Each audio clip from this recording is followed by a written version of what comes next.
The woman's voice cut through the Friday afternoon bustle of Whole Foods like a blade, sharp and deliberate.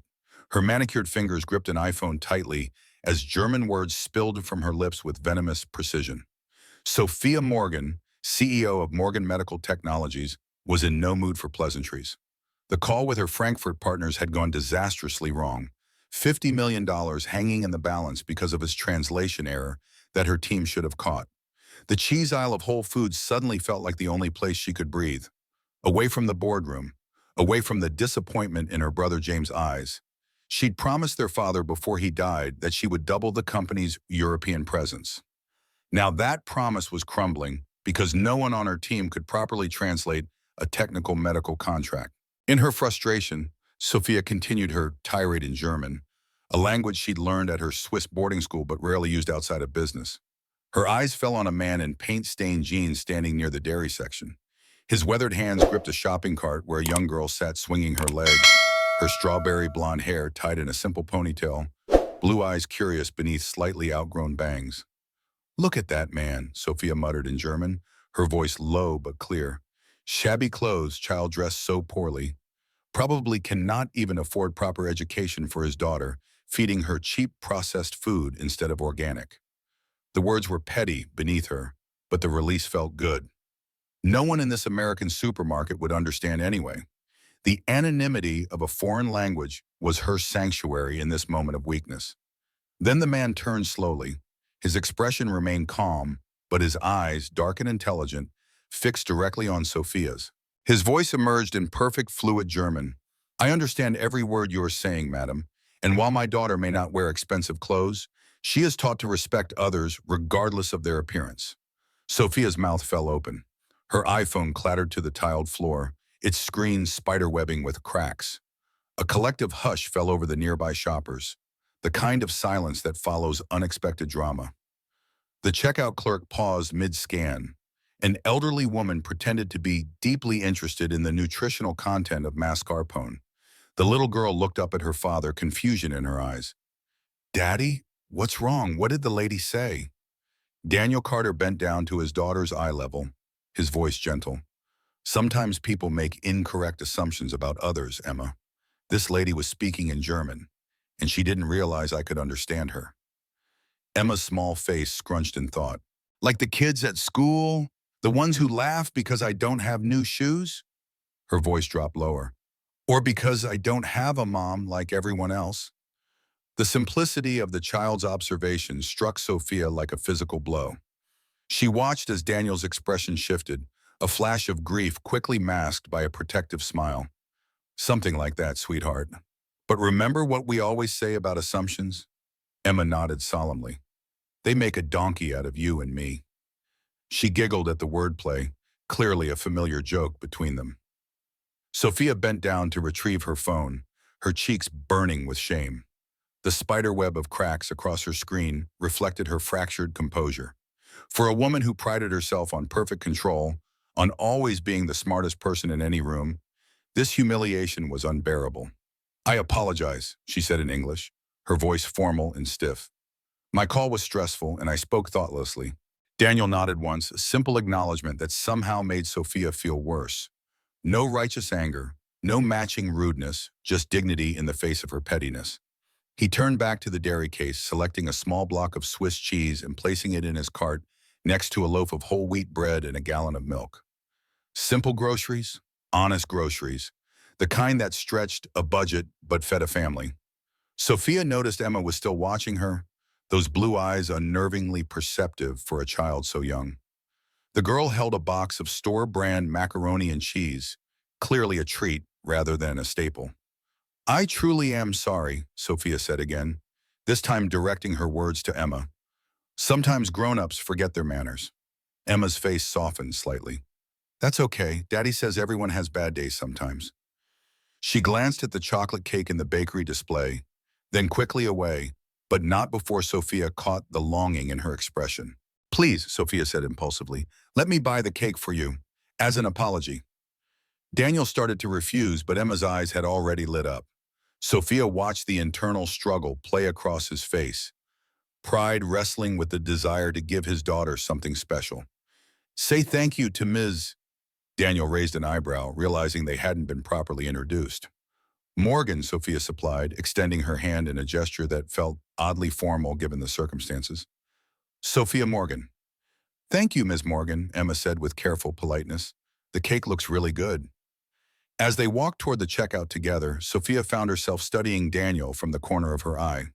His clothes were worn but clean, his posture straight despite whatever burdens he carried. There was something about him that nagged at her, something familiar she couldn't quite place. The way he moved, the cadence of his speech, the quiet confidence that seemed at odds with his circumstances. Where did you learn German? She asked, curiosity overcoming her embarrassment.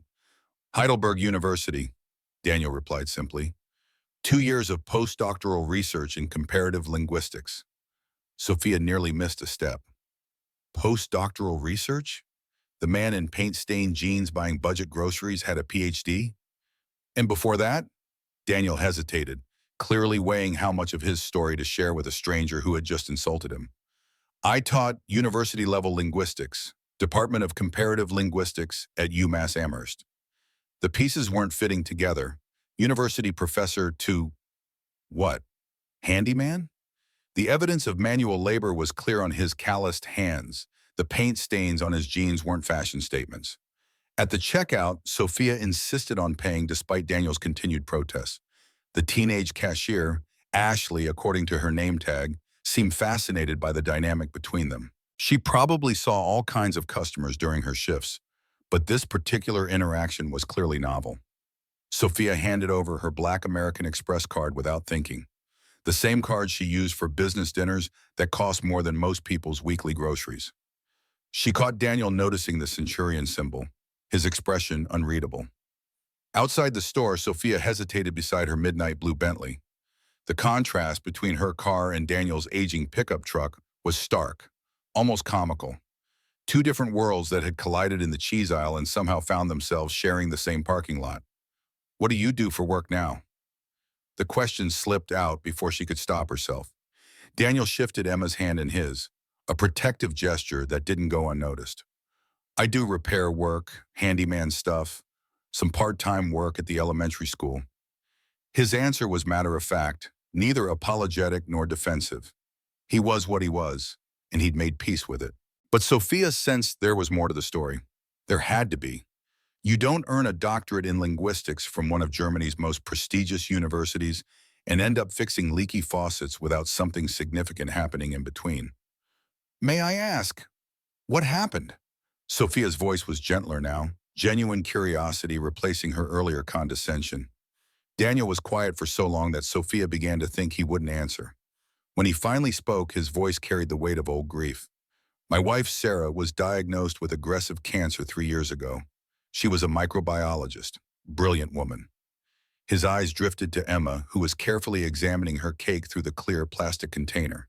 I left academia to care for her.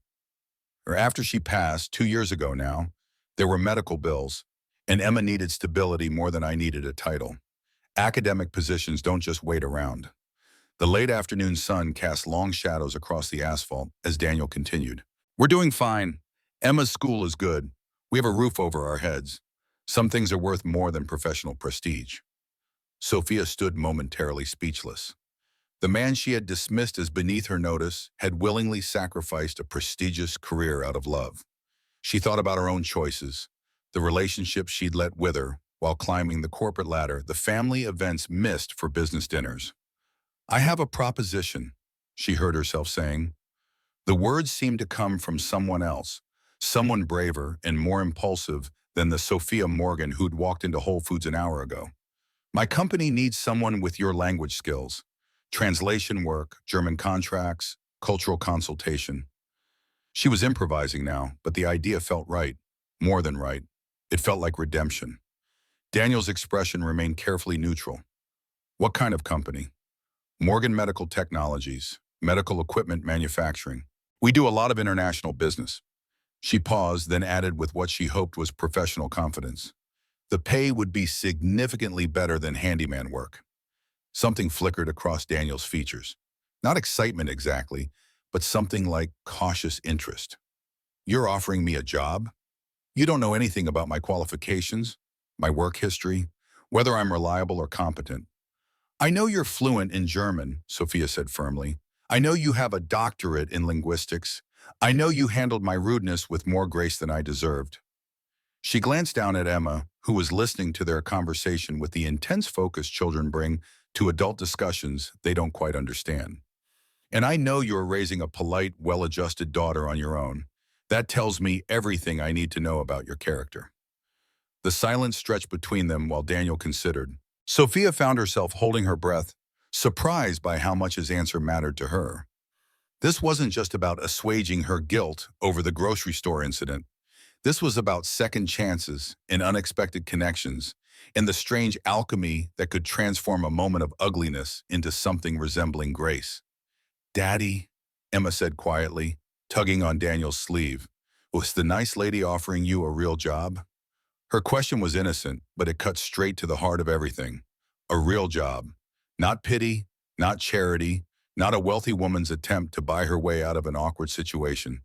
Something real and sustainable and dignified. Daniel looked down at his daughter, then back at Sophia. When he spoke, his voice was steady but cautious. "I'd need to know more details. Responsibilities. Schedule. I have commitments."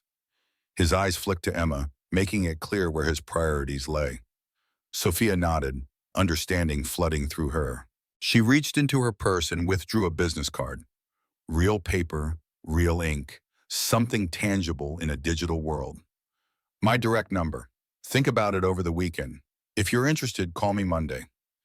Daniel took the card, his fingers brushing hers briefly. "Why?" he asked simply. The question contained multitudes. Why offer him a job? Why risk hiring someone based on a grocery store encounter? Why trust a stranger with her company's business? "Because," Sophia said, surprising herself with the honesty of her answer, "I think we both need this chance to be better than we were an hour ago." It wasn't a business answer. It wasn't strategic or calculated or designed to achieve maximum advantage. It was simply true. Sometimes the most important decisions weren't made in boardrooms, but in parking lots between people who'd seen each other at their worst and chosen to reach for something better. As the pickup truck pulled out of the parking lot, Sophia stood beside her Bentley and realized something had fundamentally shifted. The woman who'd walked into Whole Foods that afternoon, impatient, judgmental, insulated by wealth and status, felt like a stranger. In her place stood someone who'd been forced to confront the ugliness of her own assumptions and found something unexpected on the other side. Her phone buzzed with a text from her assistant. "Conference call with the Frankfurt team in 30 minutes. Are you still at the grocery store?" Sophia stared at the message, trying to reconcile the world of international business deals and corporate strategies with the conversation she'd just had. Daniel Carter, who spoke fluent German and held a doctorate in linguistics but did handyman work to support his daughter after losing his wife, didn't fit into any category she understood. The drive back to her office in the city took 40 minutes, but Sophia's mind was still in that parking lot. She thought about Daniel's hands, strong and capable despite the calluses. She thought about Emma's polite thank you and the way she looked at the cake like it was treasure. She thought about university professors who became handymen and the kinds of losses that could reshape a life so completely. Her assistant, Margaret, was waiting with a stack of papers and a concerned expression. "The Frankfurt call is in 5 minutes, she said, glancing at Sophia's uncharacteristically disheveled appearance. "Should I reschedule?" It was a reasonable question. Sophia Morgan was never late, never unprepared, never anything less than perfectly composed for international business calls. "No," Sophia said, straightening her jacket and walking toward her office. "Let's get this done." But as she settled behind her mahogany desk and opened the conference call software, her fingers found the edge of her cracked phone screen, the physical reminder of her encounter with Daniel and Emma Carter, of words spoken in anger and met with dignity, of assumptions shattered and possibilities revealed. The Frankfurt team appeared on her monitor, their voices filling her office with talk of quarterly projections and market expansion. Sophia participated, asked the right questions, made the appropriate decisions, but part of her remained fixed on the memory of a man who'd chosen grace over anger, who'd turned a moment of cruelty into an opportunity for unexpected connection. When the call ended, Sophia sat alone in her office as the evening shadows lengthened across the city. Her company employed hundreds of people, generated millions in revenue, held patents that advanced medical technology around the world. But somehow none of that felt as significant as the conversation she'd had with a single father in a grocery store parking lot. She picked up her phone and scrolled through her contacts until she found the number for her head of human resources. Jennifer, it's Sophia. I may have a candidate for that translation position we discussed. Someone with exceptional qualifications who might be perfect for project-based work. She paused, choosing her words carefully. He's currently between professional positions, but has an extensive academic background. I'll send you his information if he's interested. It wasn't charity, Sophia told herself. It was good business. A man with Daniel's educational background and language skills was exactly what Morgan Medical Technologies needed for their expanding European contracts. The fact that he was struggling financially, that he had a daughter to support, that he'd handled her insults with dignity, those were just coincidences, context, background information that had no bearing on her business decision.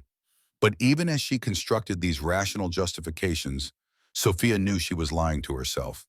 This wasn't about German translation services or European contracts.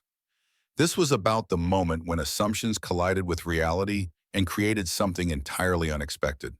This was about second chances and the possibility that people could be better than their worst moments. Her phone rang, interrupting her thoughts. Sophia, the voice belonged to her brother James, calling from his office down the hall. I just got off a follow-up call with the Schneider people. They're still interested in moving forward with the merger discussions, but they want someone who can handle the cultural nuances. The language barriers have been causing problems. Sophia felt something click into place, like puzzle pieces finding their proper configuration. What if I told you I might have found exactly the right person for that? She said slowly. Someone with the academic credentials and cultural understanding to bridge those gaps. She was thinking out loud now, the possibilities unfolding in her mind like architectural blueprints. You have my attention, James said. The Schneider deal could be worth $50 million if we can navigate the communication issues. What kind of background are we talking about? Doctorate in comparative linguistics from a German university, Sophia said, realizing as she spoke that she was committing to something she couldn't take back. Fluent in German, obviously, academic experience, currently available for project work. She was describing Daniel Carter like a resume, reducing their complex encounter to bullet points and qualifications. James was quiet for a moment. Sounds almost too good to be true. What's the catch? It was a reasonable question. In their world, exceptional qualifications usually came with exceptional complications. People with doctoral degrees from German universities didn't typically find themselves available for sudden project work without some kind of story behind the availability. No catch, Sophia said, though she knew that wasn't entirely true. The catch was that she'd met this potential translator by insulting him in a grocery store. The catch was that she had no idea if he'd even accept her job offer. The catch was that she was making business decisions based on parking lot conversations and the way a man treated his daughter. I'll know more Monday.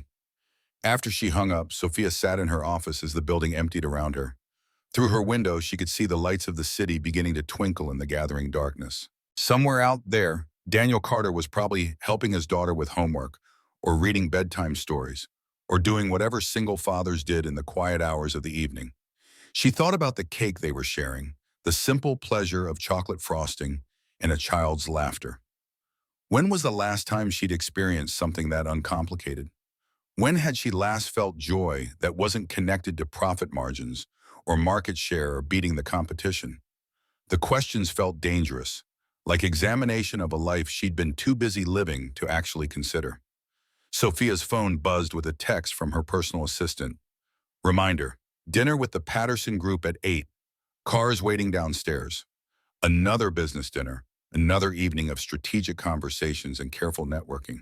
Another night of playing the role of Sophia Morgan, successful CEO, while some other version of herself, the one who'd stood in a parking lot and offered a job to a stranger, remained locked away.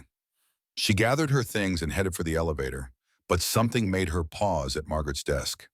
Her assistant had left a neat stack of papers for Monday morning, along with a coffee mug that read, "World's Most Patient Assistant." The normality of it struck Sophia suddenly. Margaret had worked for her for 5 years, handled her schedule, fielded her calls, managed her professional life with quiet efficiency. But what did Sophia actually know about her? Did Margaret have children, hobbies, dreams that extended beyond organizing someone else's calendar? The elevator descended toward the parking garage where her driver waited with the Bentley. Sophia caught her reflection in the polished steel doors and barely recognized the woman looking back at her. Same perfectly styled hair, same expensive suit, same confident expression. But something fundamental had shifted behind her eyes. Some certainty had cracked, leaving room for questions she'd never thought to ask. The weekend passed with excruciating slowness. Sophia found herself checking her phone more frequently than usual, wondering if Daniel might call before Monday. She attended her usual charity gala on Saturday night, made the expected donations, chatted with the right people, but her mind kept drifting to a little girl sharing chocolate cake with her father, to paint-stained jeans and careful grocery budgets and the quiet dignity of starting over. Sunday morning, she canceled her standing brunch reservation and instead drove to a small diner in a neighborhood she rarely visited. The kind of place where families gathered after church, where the coffee came in thick mugs and the pancakes were stacked high. She sat alone in a booth, watching parents with children, the easy laughter, the casual touches, the ordinary magic of family life that had somehow passed her by. By Monday morning, Sophia had convinced herself that Daniel wouldn't call. She threw herself into work with unusual intensity, as if the sheer volume of activity could drown out her disappointment. 3 back-to-back meetings, a presentation to the board, a conference call with regulatory officials. The day unfolded in a blur of professional obligations. Then, at 2:17 p.m., her direct line rang. "Ms. Morgan." The voice was familiar, careful, uncertain. "This is Daniel Carter. We met on Friday at Whole Foods." Sophia felt her heart rate accelerate in a way that had nothing to do with caffeine or stress and everything to do with possibilities she hadn't dared to hope for. "Daniel," she said, trying to keep her voice professionally neutral, "I'm glad you called." The understatement of the century. She was glad in ways she couldn't begin to articulate, relieved that their story would have at least one more chapter. "Have you had time to consider my offer?" There was a pause that stretched just long enough to make Sophia nervous. When Daniel spoke again, his voice carried the careful weight of someone making a decision that would change everything. "I'd like to hear more details," he said finally, "about the position, the responsibilities, the schedule." Practical questions from a practical man who'd learned to be cautious about opportunities that seemed too good to be true. Sophia smiled, feeling something like joy bubble up in her chest. "Excellent," she said, reaching for her calendar. "When would be convenient for you to come in for a proper interview?"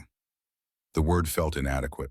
What they needed wasn't an interview so much as a conversation about second chances and unexpected connections, and the possibility that two people from entirely different worlds might have something valuable to offer each other. "I can do tomorrow afternoon," Daniel said, "after I drop Emma off at school." Always the father first, always thinking about his daughter's needs before his own. Sophia found herself respecting him more with each interaction, understanding why a little girl could grow up feeling safe and loved, despite whatever hardships they faced together. "Perfect," Sophia said, making a note in her calendar. 2 o'clock.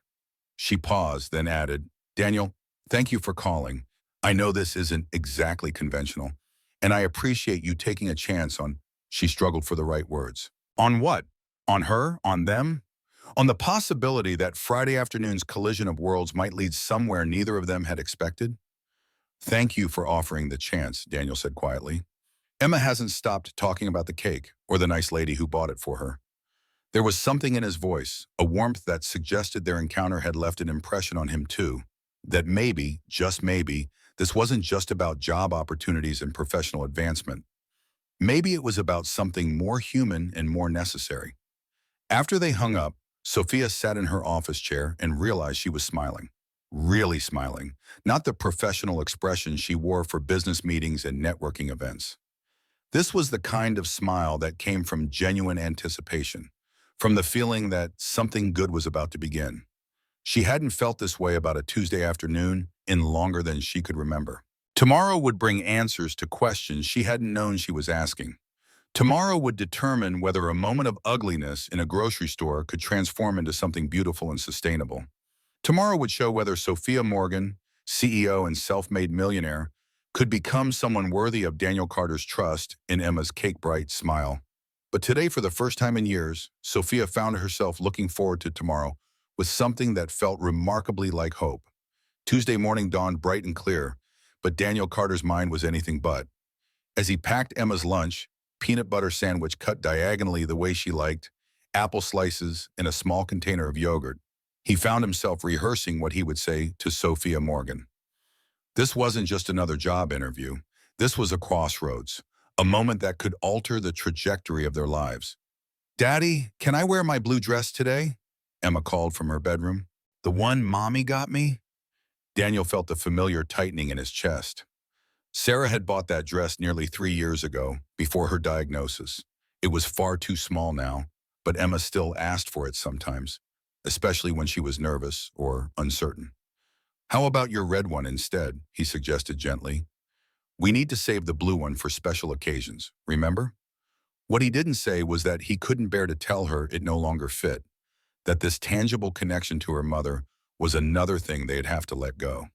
The growing up of a child after loss was a series of small heartbreaks, each milestone bittersweet without Sarah to witness them. The morning routine continued with practiced efficiency. Breakfast, teeth brushing, hair combing, backpack checking. As they drove to school, Emma chattered about her upcoming art project, but Daniel could sense the undercurrent of anxiety. "Daddy, if you get this new job, will we have to move again?" The question pierced him. They'd moved twice since Sarah died, first from their faculty housing when Daniel resigned his position, then to a smaller apartment when the medical bills became overwhelming. "No, sweetheart.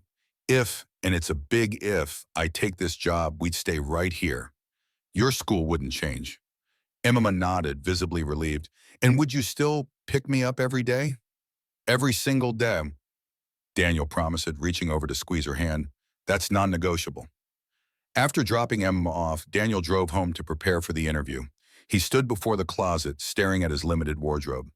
The suit he'd worn for teaching was at least 3 years old, slightly too loose now after months of stress and grief had whittled away at his frame. He'd had it clean, though, and the navy blue was timeless. His one decent tie, a gift from Sarah on their last anniversary, completed the outfit. As he knotted the tie, Daniel caught his reflection in the mirror. Who was this man in the suit pretending to be a professor again? The calluses on his hands wouldn't fade in time for the interview. The slight sunburn on his neck from outdoor repair work last week marked him as clearly as a brand.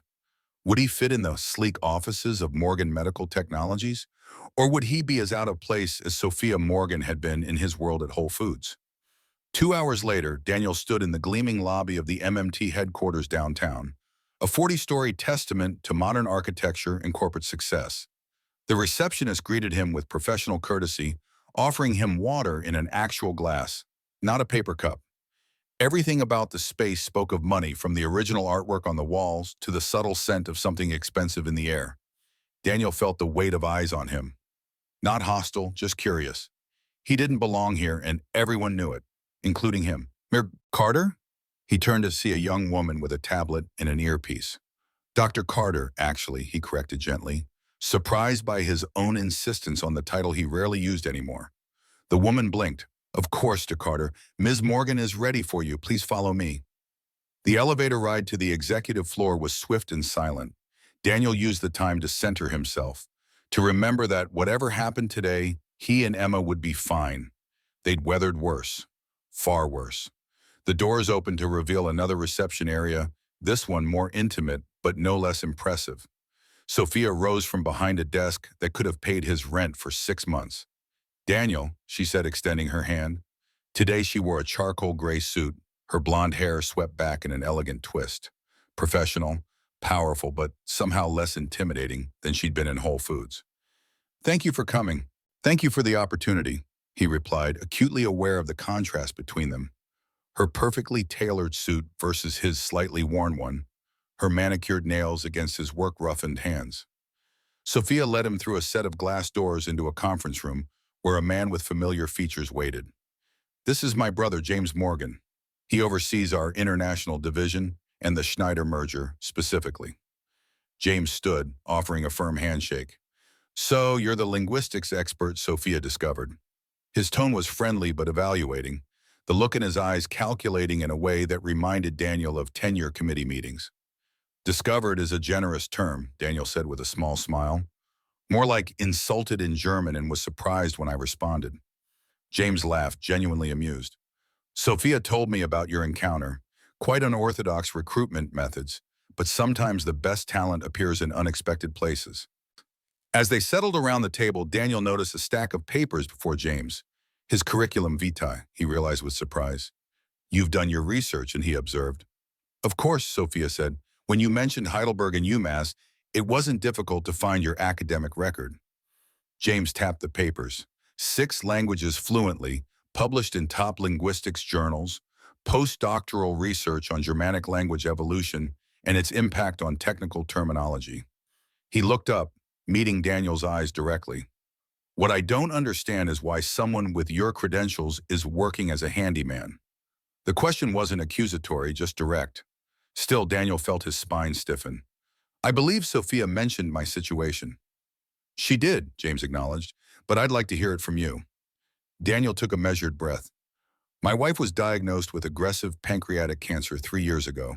I took a leave of absence to care for her, which eventually became a resignation when her condition worsened.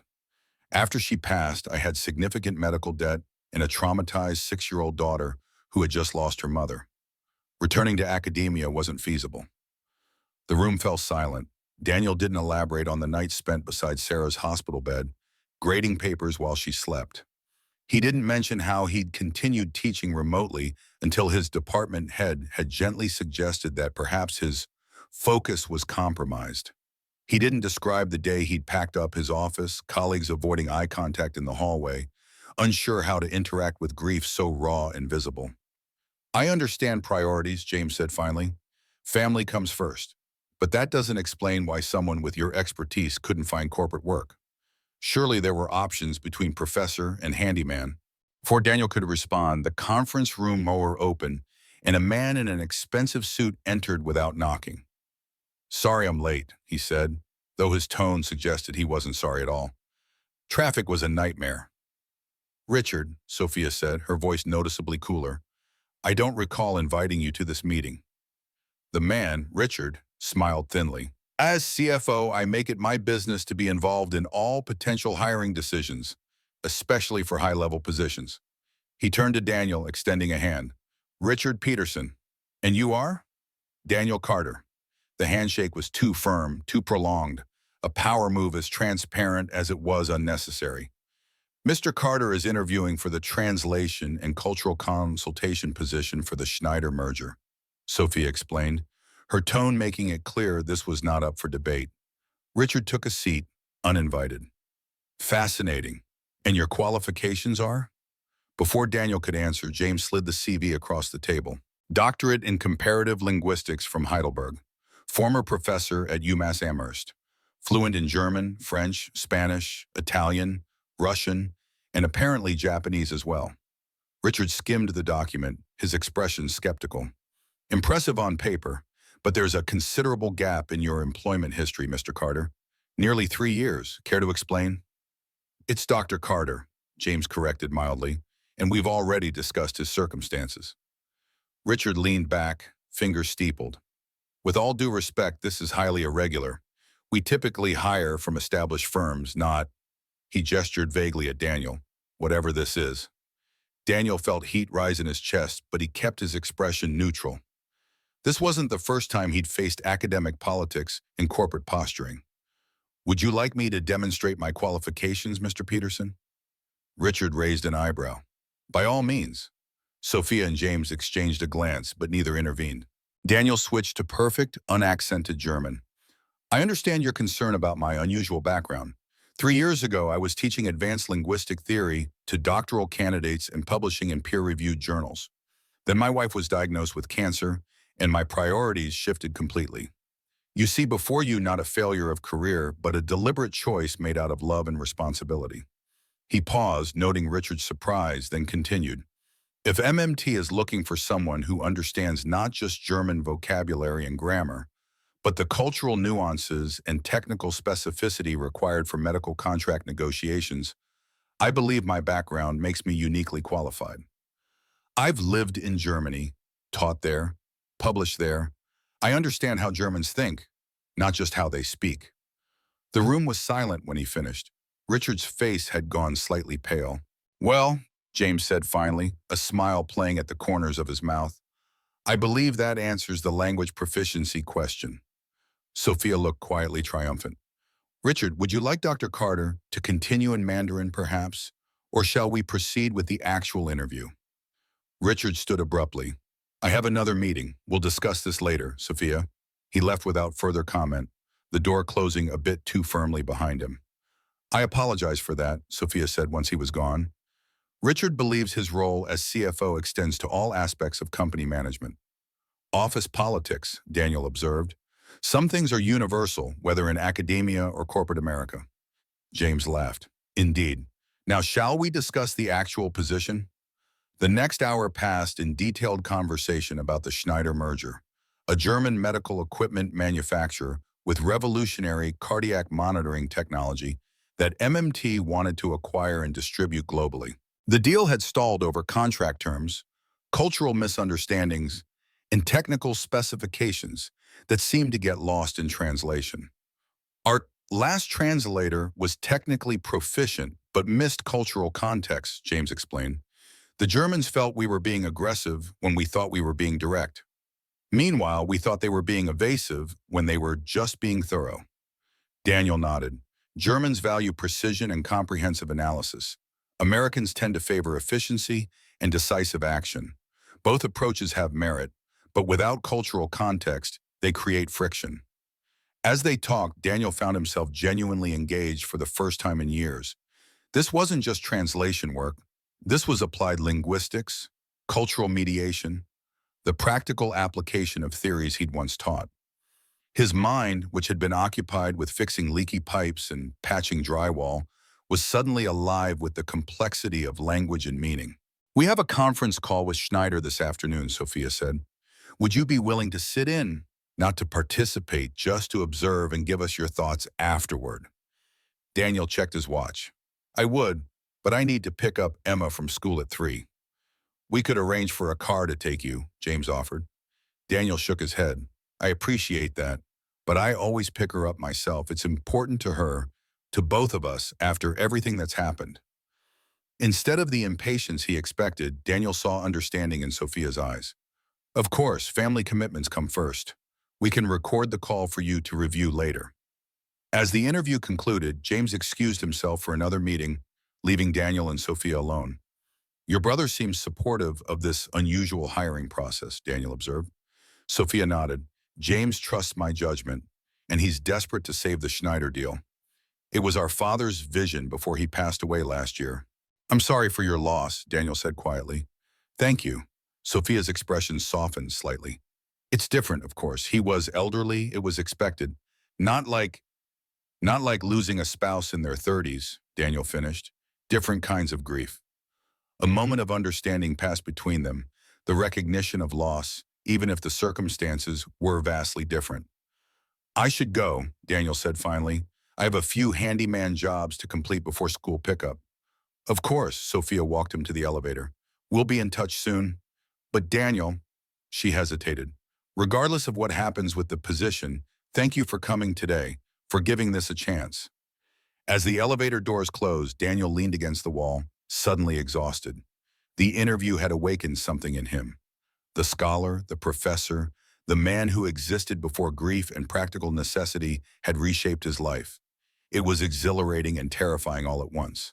By the time he picked up Emma from school, Daniel had completed 2 repair jobs and changed back into his regular clothes. Emma bounded into the truck, clutching a piece of artwork. Daddy, look, I made this in art class today. It was a drawing of 3 figures, a tall man with dark hair, a small girl with orange-yellow hair, and a woman with yellow hair. Is that you and me? And he hesitated. Usually the 3rd figure in Emma's drawings was Sarah, often drawn with wings or stars around her. That's you and me and Ms. Morgan, Emma said matter-of-factly.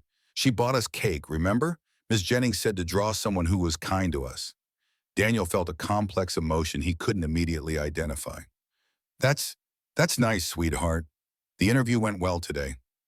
Does that mean you'll work in the big building with Ms. Morgan? Maybe. We'll see. Emma nodded sagely. I think you should. You look happier when you talk about it.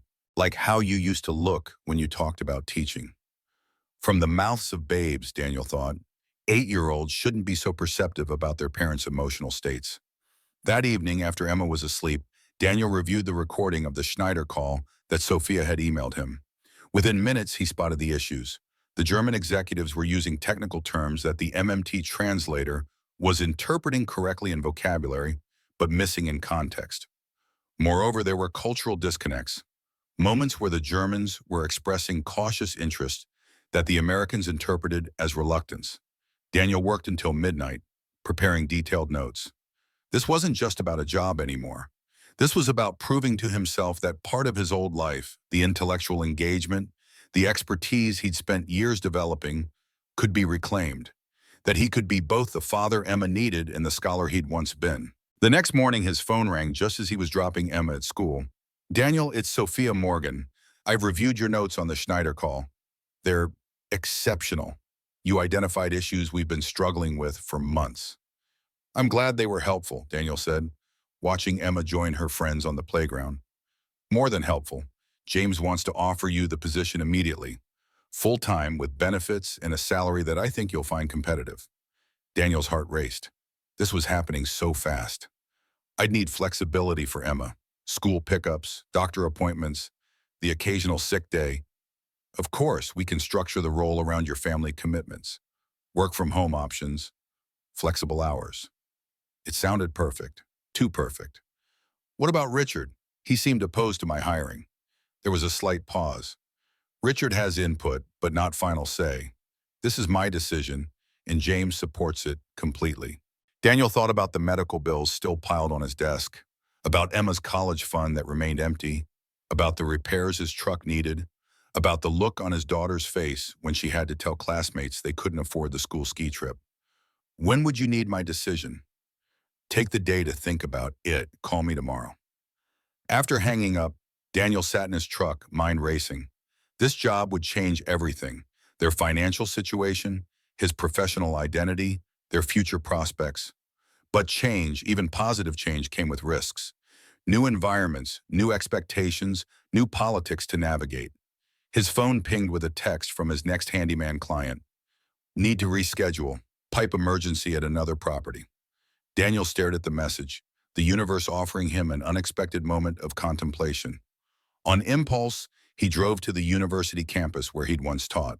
It had been nearly 3 years since he'd visited, avoiding the memories and the awkward encounters with former colleagues. The linguistics department was housed in an old brick building with ivy-covered walls. Daniel parked nearby and walked the familiar path, feeling like a ghost revisiting its former life. Students hurried past, absorbed in their own worlds, while faculty members walked purposefully between buildings, clutching coffee cups and looking harried. Had he ever been that young, that focused, that unaware of how quickly life could change? Daniel? Daniel Carter, is that you? He turned to see David Abernathy, his former department chair, staring at him in surprise. Dave had been a good friend once, before the awkwardness of Daniel's departure had created a distance neither knew how to bridge. Dave, good to see you. They stood awkwardly for a moment before Dave gestured toward the campus coffee shop.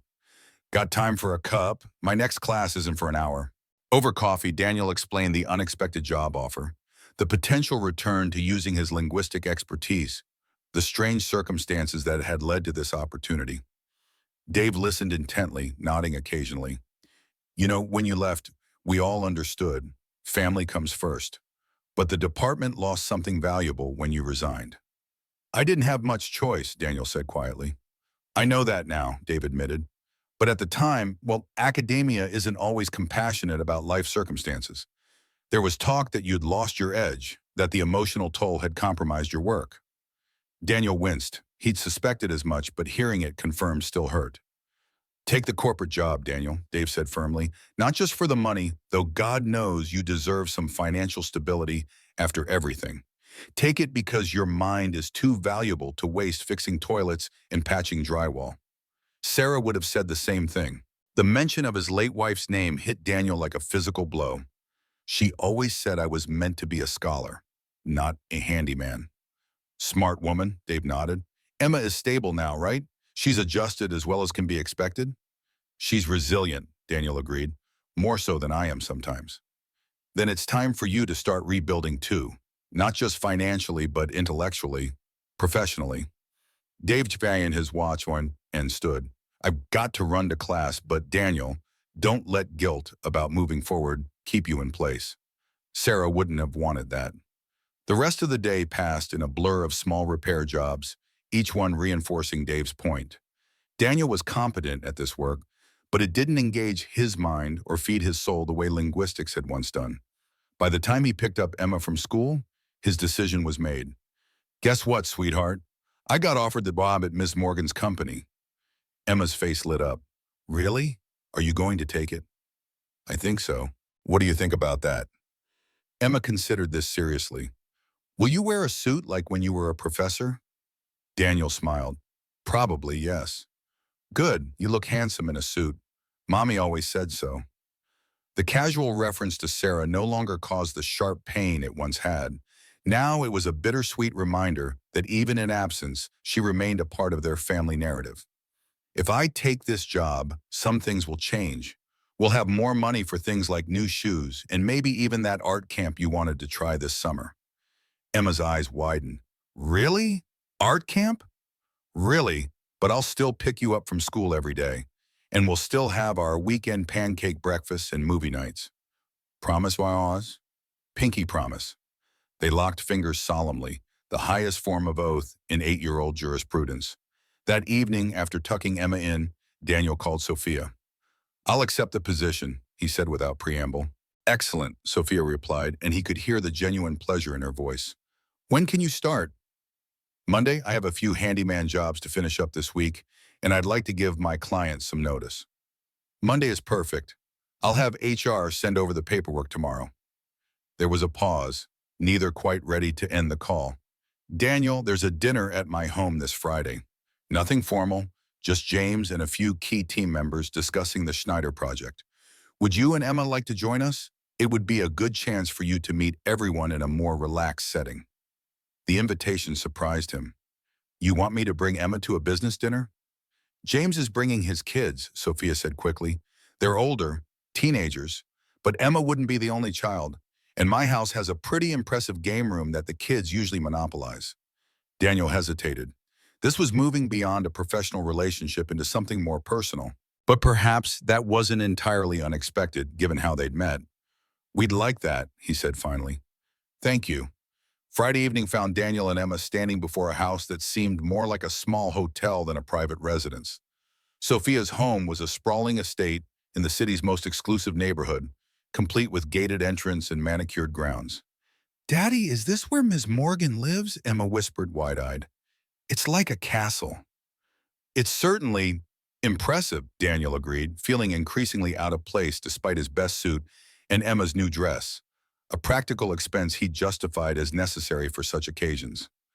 A housekeeper answered the door, directing them to a spacious living room where Sophia was engaged in conversation with James and several others. She wore slim black pants and a silk blouse, less formal than her office attire, but no less elegant. Daniel, Emma, welcome, she said, crossing the room to greet them. I'm so glad you could come. Emma, usually shy with new adults, smiled up at Sophia. Your house is beautiful, Miss Morgan. It's like the pictures in my fairy tale book. Sophia laughed, a genuine sound that transformed her face. Thank you, Emma. Would you like a tour?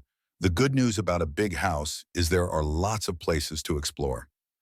As they moved through the mansion, Daniel noted how Sophia interacted with Emma, not with the condescension adults often show children, but with genuine interest in her observations and questions.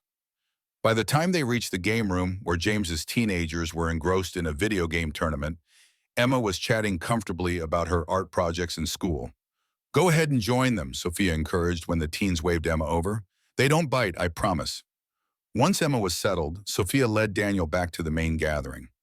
She's a remarkable child, Sophia observed. So self-possessed for her age.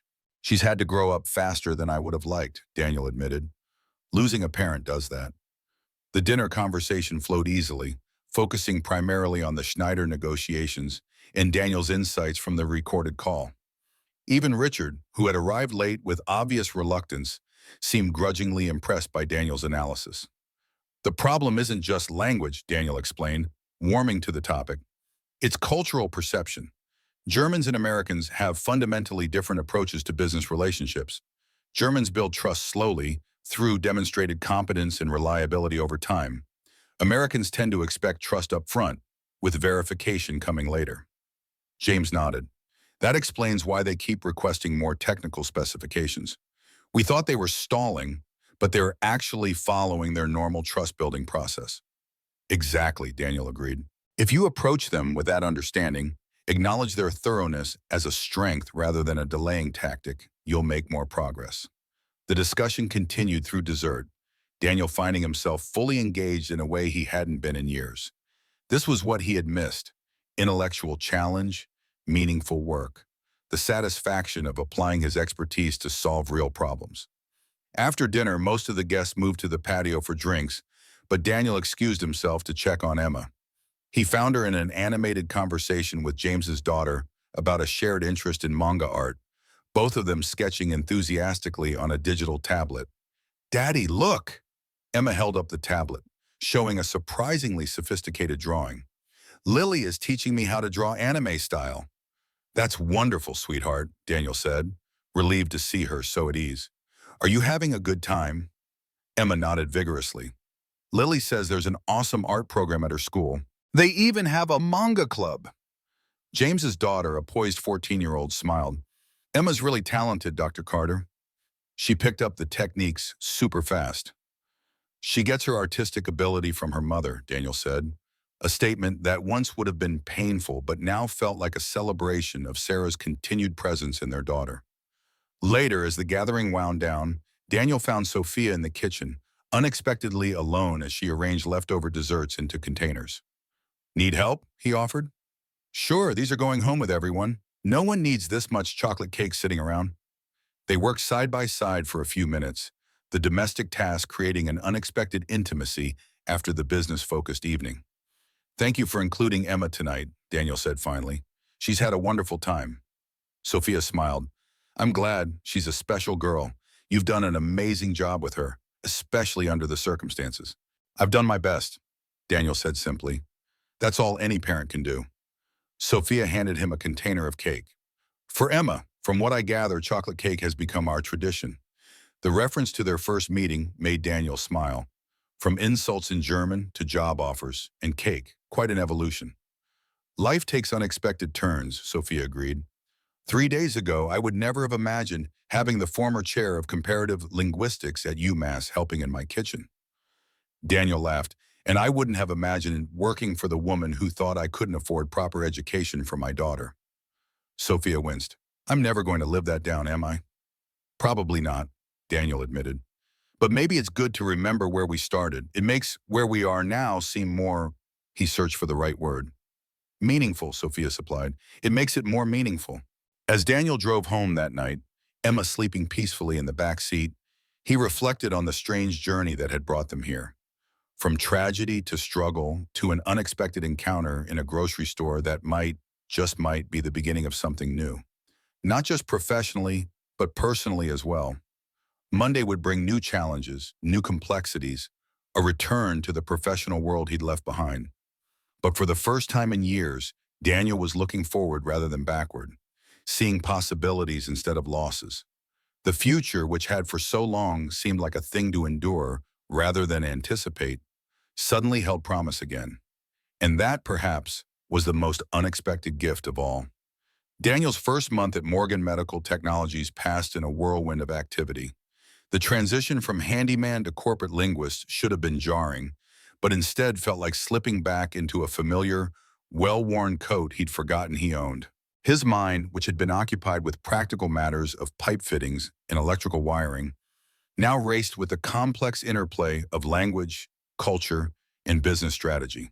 His office, an actual office with a door and his name on it, overlooked the city skyline. Sometimes in quiet moments, he would pause at the window, remembering the view from his truck as he drove between repair jobs. The contrast was still disorienting. The Schneider merger had become his primary focus. Daniel spent hours each day reviewing technical documents, participating in conference calls with the German executives, and providing cultural context to the MMT team. The work was challenging, intellectually stimulating in a way he hadn't experienced since academia, but with practical applications that gave him immediate satisfaction. Emma, too, was thriving with their improved circumstances. The steady income meant new clothes, art supplies, and most importantly, a sense of stability that had been missing since Sarah's illness. Each evening, she would greet Daniel with eager questions about his day at the big building, fascinated by his stories of international calls and business meetings. "Did you speak German today, Daddy?" she would ask, her eyes bright with curiosity. "I did," Daniel would answer, and then teach her a new phrase or word, delighting in her perfect pronunciation. Sarah had spoken some German too, and sometimes Emma would say, "Mommy taught me that one already," a bittersweet reminder of connections preserved. Only Richard Peterson cast a shadow over Daniel's new role. The CFO maintained a cool distance, his initial skepticism hardening into something more like resentment. In meetings, Richard would challenge Daniel's recommendations, question his expertise, or simply dismiss his input with practiced corporate indifference. "I don't understand why we need a cultural consultant to tell us how to talk to Germans," Richard remarked during one strategy session. "They speak English. We speak English. It's not rocket science." "It's not about the language itself," Daniel explained patiently. "It's about the cultural frameworks that shape how language is interpreted. Germans value precision and thorough analysis. Americans prefer efficiency and direct action. Neither approach is wrong, but misunderstanding these differences has real business consequences." James nodded in agreement.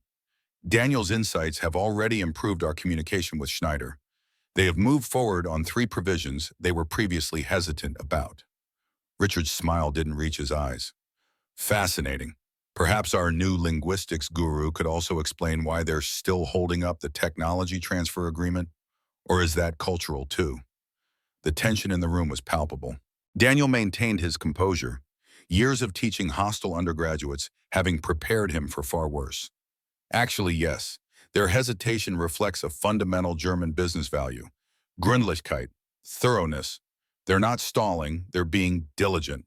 If we acknowledge that value rather than pushing against it, we'll make more progress." Sophia, who had been quiet during the exchange, finally spoke. "Daniel's right. I've reviewed the correspondence. Each time we press for faster decisions, they respond with requests for more technical detail. We're working against each other instead of with each other." Richard leaned back, clearly unconvinced but unwilling to challenge Sophia directly. "Well, if our CEO thinks German bedtime stories are worth the expense, who am I to argue? I just manage the money." The meeting continued, but Daniel felt the weight of Richard's animosity throughout. Later, as they walked back to their offices, Sophia addressed it directly. "Don't let Richard get to you," she advised. "He's territorial about the Schneider deal. It was his project before you came on board." "I'm not trying to take credit for anything," Daniel assured him. "I'm just doing my job." "I know that. James knows that. Most importantly, the Schneider executives know that. Your approach is working, Daniel. The merger is making progress for the first time in months." Her confidence in him was reassuring, but Daniel couldn't shake the feeling that Richard's opposition went beyond professional territoriality. There was something personal in his antagonism, a quality of resentment that seemed disproportionate to the situation. The following week, Daniel faced his first major challenge at MMT.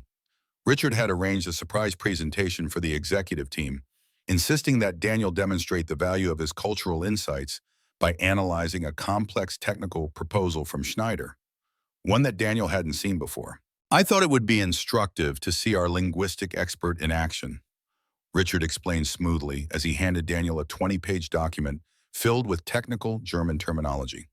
"The Schneider team sent this overnight.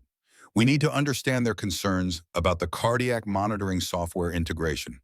You have 30 minutes to prepare." It was a blatant setup designed to embarrass Daniel in front of the executive team. The document was dense with medical and technical jargon, much of it highly specialized. Even a fluent German speaker would struggle without proper context. Daniel met Richard's smug gaze steadily. 30 minutes. I'll need a quiet room and access to MMT's technical glossary. Sophia started to object to this impromptu test, but Daniel shook his head slightly. This wasn't the first time he had faced academic hazing. At Heidelberg, our senior professors had pulled similar stunts with visiting American scholars, testing their mettle with deliberately obscure texts. For the next half hour, Daniel worked intensively, breaking down the German technical terminology, identifying key concerns, and mapping them to cultural communication patterns. When he returned to the conference room, the entire executive team was waiting, along with two video screens showing Schneider executives who had apparently been invited to observe. Richard's smile was triumphant. "Dr. Carter, the floor is yours." Daniel took a deep breath and began his presentation, not in English, but in flawless German, addressing the Schneider executives directly. He outlined their concerns as expressed in the document, acknowledged the thoroughness of their analysis, and explained how MMT's technology would integrate with their existing systems. He didn't just translate, he reframed the discussion in terms that resonated with German business values: precision, reliability, and long-term stability. The German executives' surprise quickly gave way to engagement. They asked questions, which Daniel answered with technical accuracy and cultural awareness. By the end of the impromptu session, they had agreed to move forward with the software integration plan, a sticking point that had delayed the merger for weeks. When the call ended, the conference room was silent. Then James began to applaud, followed by the rest of the executive team. Only Richard remained stone-faced, his attempted humiliation having backfired spectacularly. "I believe that demonstrates the value of cultural consultation quite effectively," Sophia said, not bothering to hide her satisfaction. "Thank you, Daniel. That was exceptional work." As the meeting broke up, Daniel caught Richard's eye. The CFO's expression had hardened from smug anticipation to cold fury. This wasn't over, Daniel realized. Richard Peterson wasn't a man who accepted defeat gracefully. That evening, Daniel shared the story with Emina over dinner, careful to frame it as a professional challenge rather than a personal conflict. "So you had to read a super hard paper in German really fast?" Emma asked, impressed. "Yes, and then explain it to everyone, including the German scientists who wrote it." Emma's eyes widened. "That's like when Ms. Barton gives us a surprise spelling test, but way harder." Daniel laughed. "A bit like that, yes. The point is, sometimes people test you to see if you really know what you're doing." "Did you pass the test?" "I think I did." Emma nodded sagely. "Mommy would be proud. She always said you were the smartest person she knew." The casual reference to Sarah still created a pang, but now it was more sweet than bitter. "Your mom was pretty smart herself," Daniel reminded her. "That's where you get your brains." After Emma was asleep, Daniel received an unexpected call from Sophia. "I wanted to apologize for what happened today," she said without preamble. "Richard's behavior was unprofessional and inappropriate." "It's not your fault," Daniel assured her. "Office politics happens everywhere, even in academia." "Still, I should have shut it down immediately. She hesitated. "I knew you could handle it, and I wanted Richard to see that for himself." "Well, I'm not sure I changed his mind," Daniel admitted.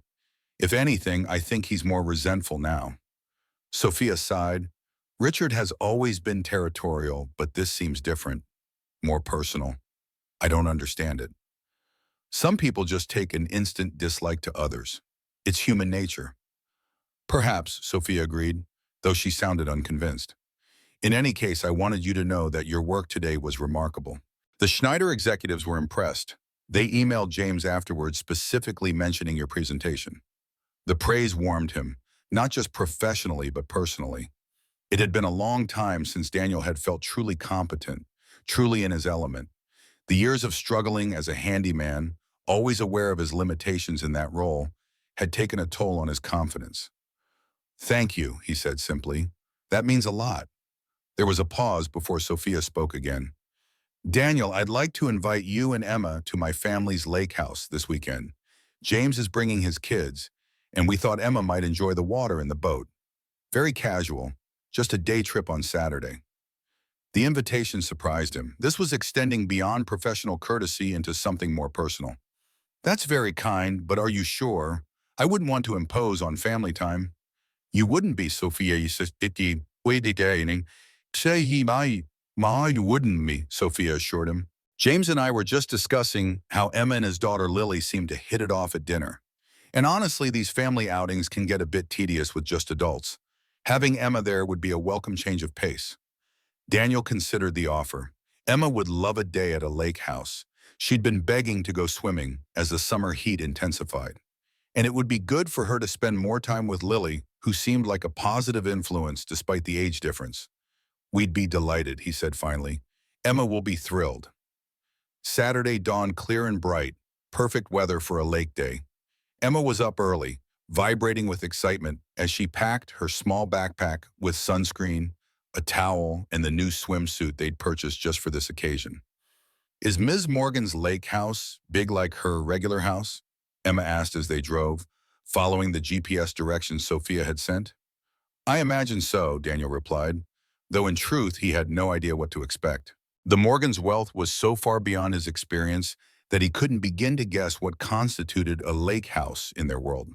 The answer when they arrived was both better and worse than he had anticipated. Lake house was a modest term for the sprawling property that came into view as they drove down a tree-lined private road.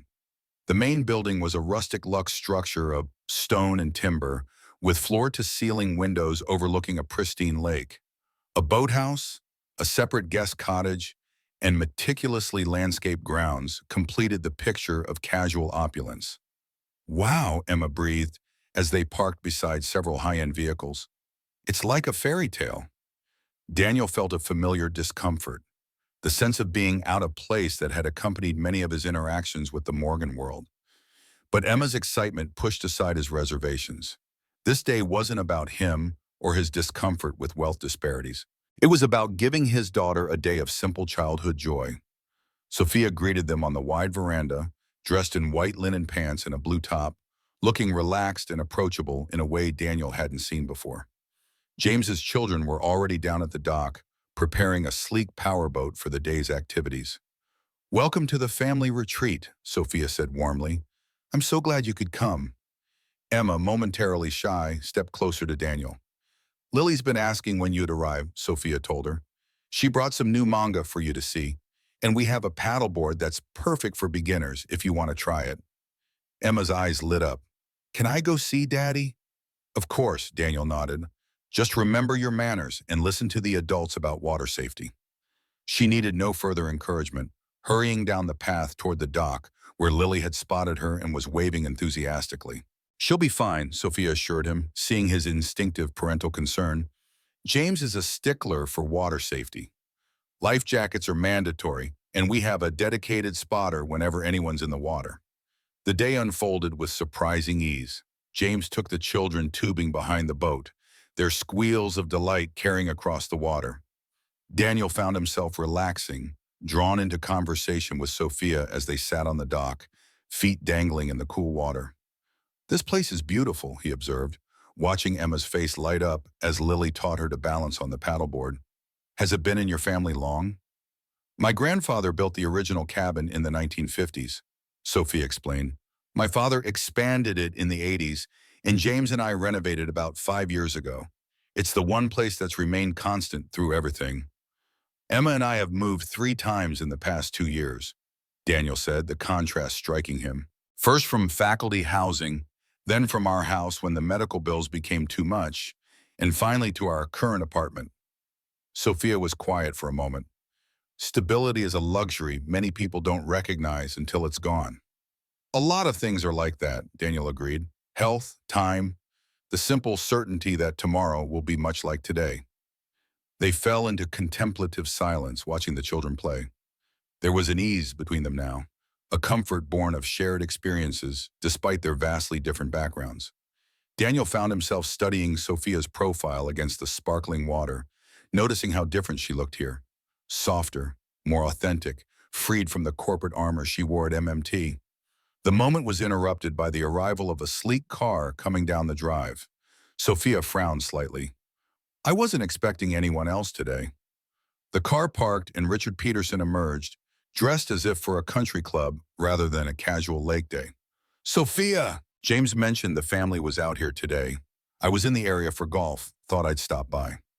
His gaze fell on Daniel, and a flash of displeasure crossed his features before being masked with a tight smile. Carter, I didn't realize this was a staff outing. Daniel and his daughter are here as friends, Sophia corrected coolly. Emma and Lily have become quite close. Richard nodded, though his expression suggested he found this development inappropriate. How nice.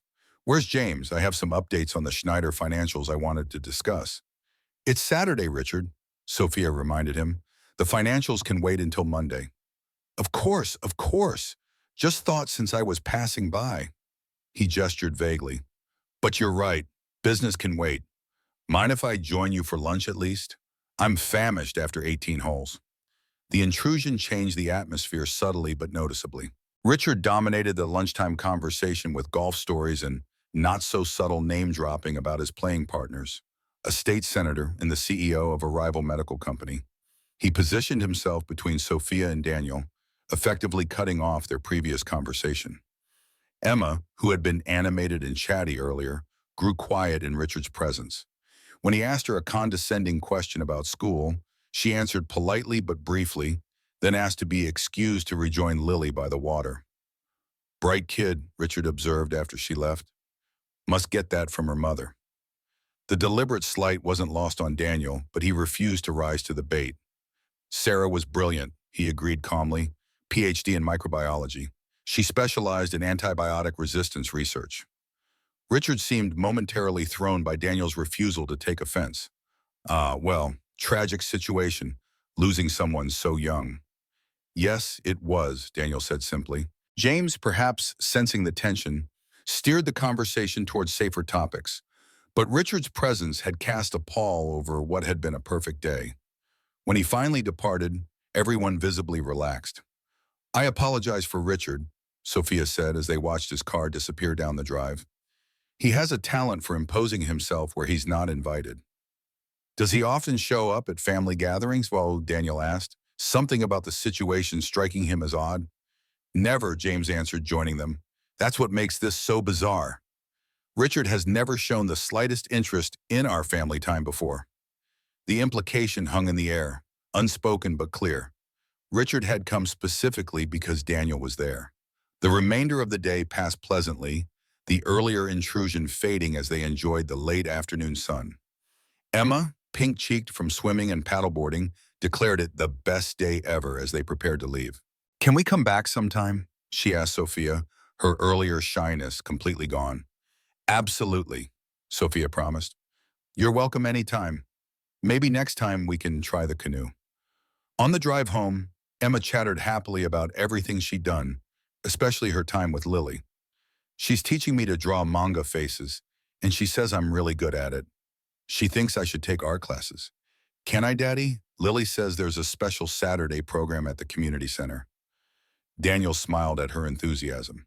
We'll look into it, sweetheart. I think that sounds like a great idea. Emma's expression turned thoughtful. I didn't like that man who came, the one who works with you and Miss Morgan.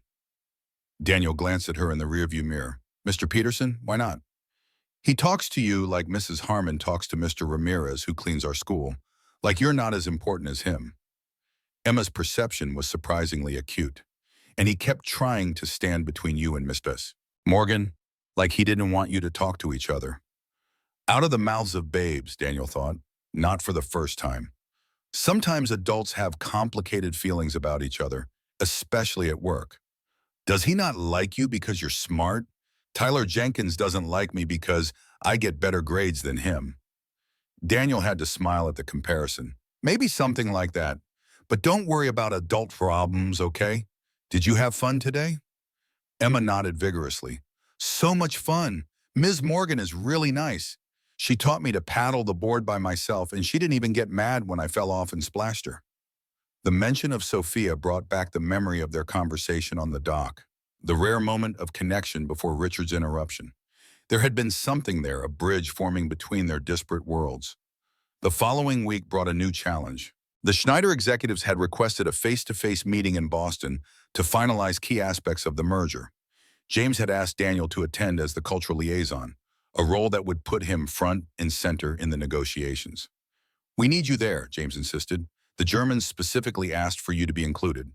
They were impressed with your handling of the technical document review." Daniel was both flattered and concerned. "I'd need to arrange care for Emma. These meetings could run late." "Bring her," Sophia suggested unexpectedly. "We'll be staying at the Mandarin Oriental. There's a pool, room service, movies on demand. Emma would probably love it, and the meeting shouldn't go past dinner." "I couldn't ask you to pay for—" "It's a business expense," Sophia interrupted. "All employees attending the negotiation have accommodations covered. That includes you." The prospect of a business trip thrilled Emma beyond measure. The idea of staying in a luxury hotel, ordering room service, and swimming in a fancy pool while Daddy attended important meetings made her feel grown up and special.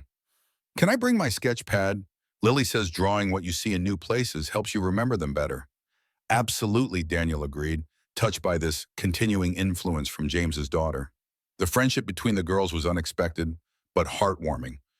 A bridge between worlds, just as Daniel's role at Mente had become.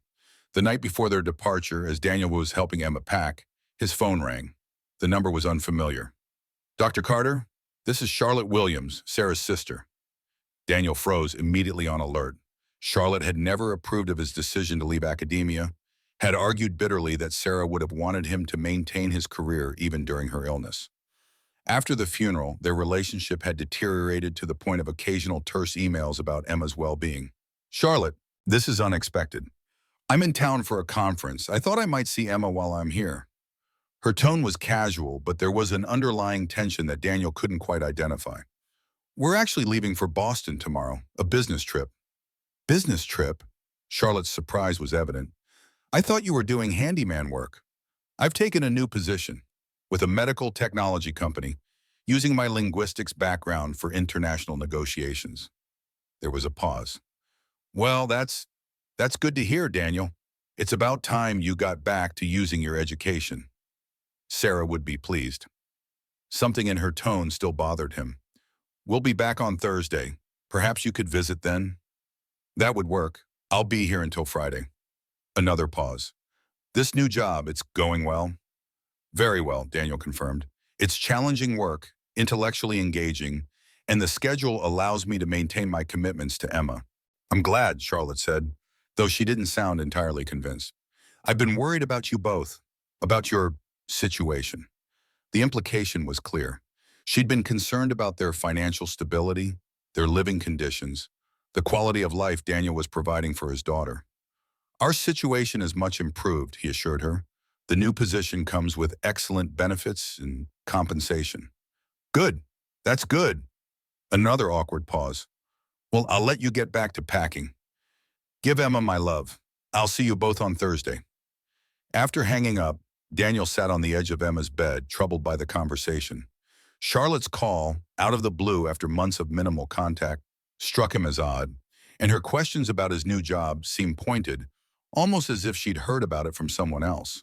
But that was impossible. Charlotte didn't know anyone in his current circles. It was just a coincidence.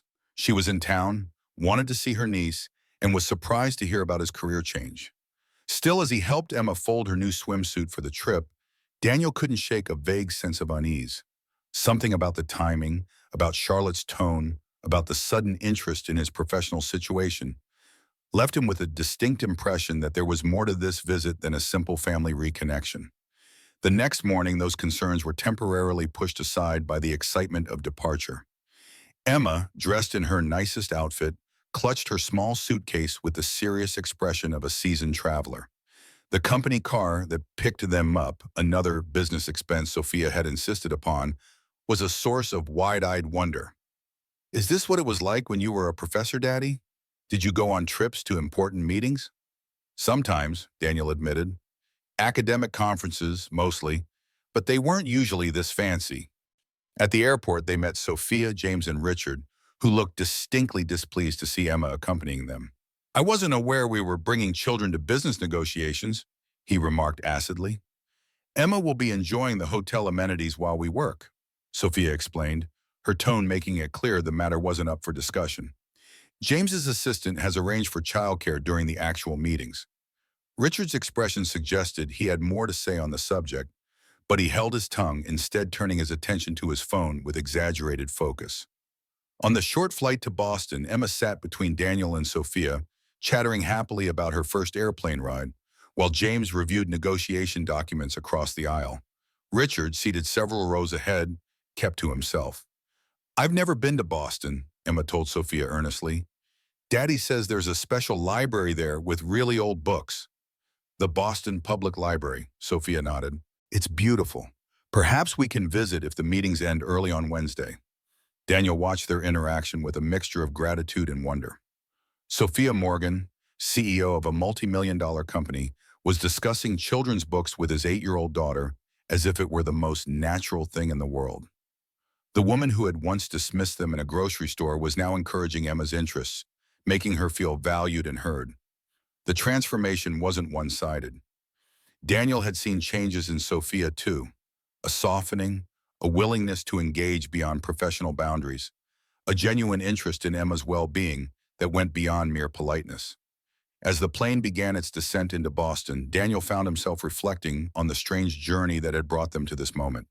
3 months ago, he'd been fixing a leaky faucet in a stranger's kitchen, worried about making the month's rent. Now he was flying to Boston for international business negotiations, his expertise valued, his daughter thriving. All because Sophia Morgan had spoken German in a grocery store, never expecting to be understood. Life's defining moments often came disguised as ordinary days. A chance encounter, a split-second decision to respond, a willingness to bridge seemingly insurmountable differences. These small choices could alter the course of a life in ways no one could predict. The plane touched down smoothly on the runway, the Boston skyline visible through the windows. Emma grabbed Daniel's hand in excitement. "We're here, Daddy. Our adventure is starting." Daniel smiled, squeezing her small fingers in his. "Yes, sweetheart, I believe it is." What he couldn't know as they taxied toward the terminal was that their real adventure and their greatest challenges were still to come. Boston greeted them with crisp autumn air and a city skyline that sparkled against the harbor. The Mandarin Oriental welcomed them with the quiet efficiency of true luxury, uniformed staff who remembered names, amenities that anticipated needs before they arose, and a suite for Daniel and Emma that was larger than their entire apartment back home. "Daddy, the bathtub has jets," Emma called from the marble bathroom, her voice echoing with wonder. "And there are robes, little ones for kids." Daniel smiled at her excitement while unpacking their modest luggage. The juxtaposition was striking. Their few, carefully folded belongings now housed in a space designed for people who carried Louis Vuitton and expected champagne on arrival. A gentle knock at the door announced Sophia, who had come to check on their accommodations. "Everything satisfactory?" she asked, though her smile suggested she already knew the answer. "It's incredible," Daniel admitted, "though I feel like I should be careful not to break anything." "The hotel is surprisingly childproof," Sophia assured him. "James has been bringing his kids here since they were younger than Emma." She lowered her voice. "Just avoid the minibar unless you want a $50 candy bar." Emma emerged from exploring, wide-eyed with discovery. "Ms. Morgan, there's a TV in the bathroom mirror." "I know," Sophia grinned. "Magic, right? Listen, we have a team dinner tonight with some of the Schneider executives who arrived early. Very informal, just to break the ice before tomorrow's negotiations. You're both welcome to join us." Daniel hesitated. "I should come, but Emma—" "Room service and movies," Emma suggested hopefully, clearly relishing the prospect of such grown-up independence. Sophia laughed. "Actually, James's assistant arranged for a sitter who can stay in your suite. She's worked with the hotel for years, completely trustworthy. But only if you're comfortable with that, Daniel."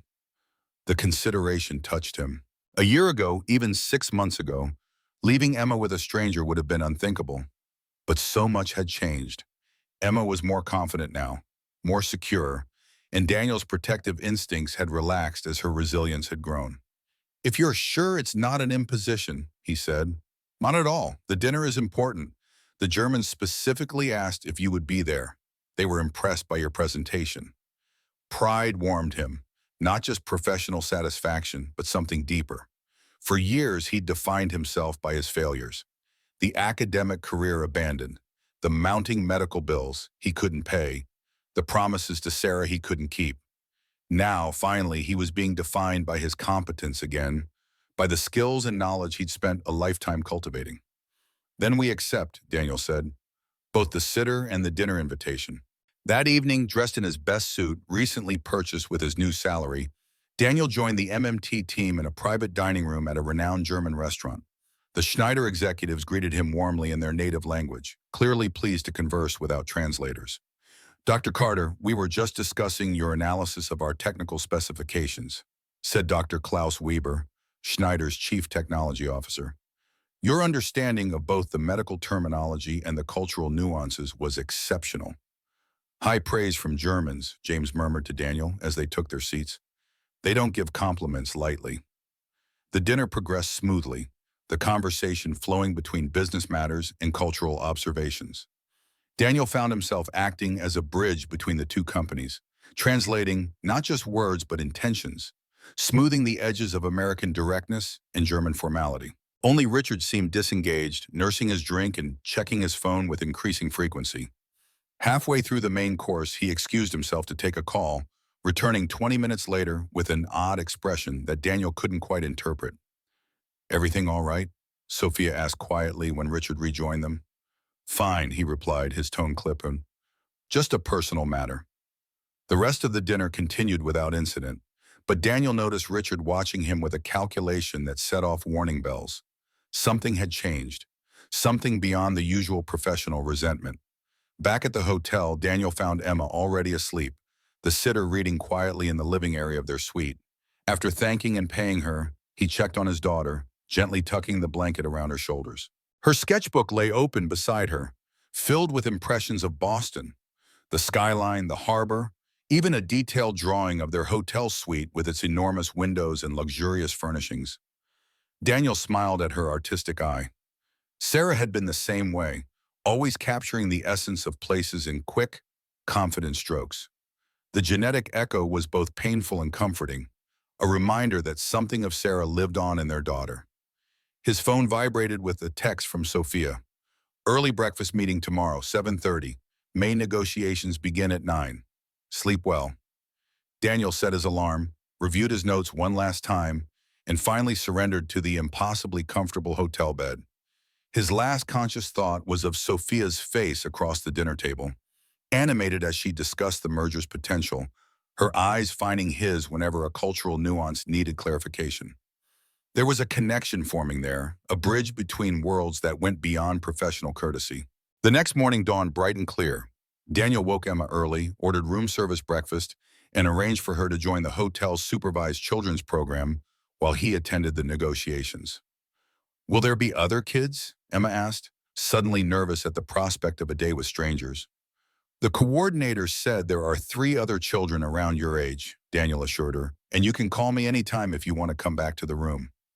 Emma nodded, her expression serious. "I'll be okay, Daddy. I have my sketchbook, and they said they are taking us to the aquarium." "That sounds wonderful." Daniel straightened the collar of her dress, another recent purchase, part of their new life. "I'm proud of you, Emma. You know that, right?" Her smile was pure Sarah. "I know. I'm proud of you too, Daddy." The negotiations were held in a sleek conference room at the Schneider American headquarters, a glass and steel building in Cambridge.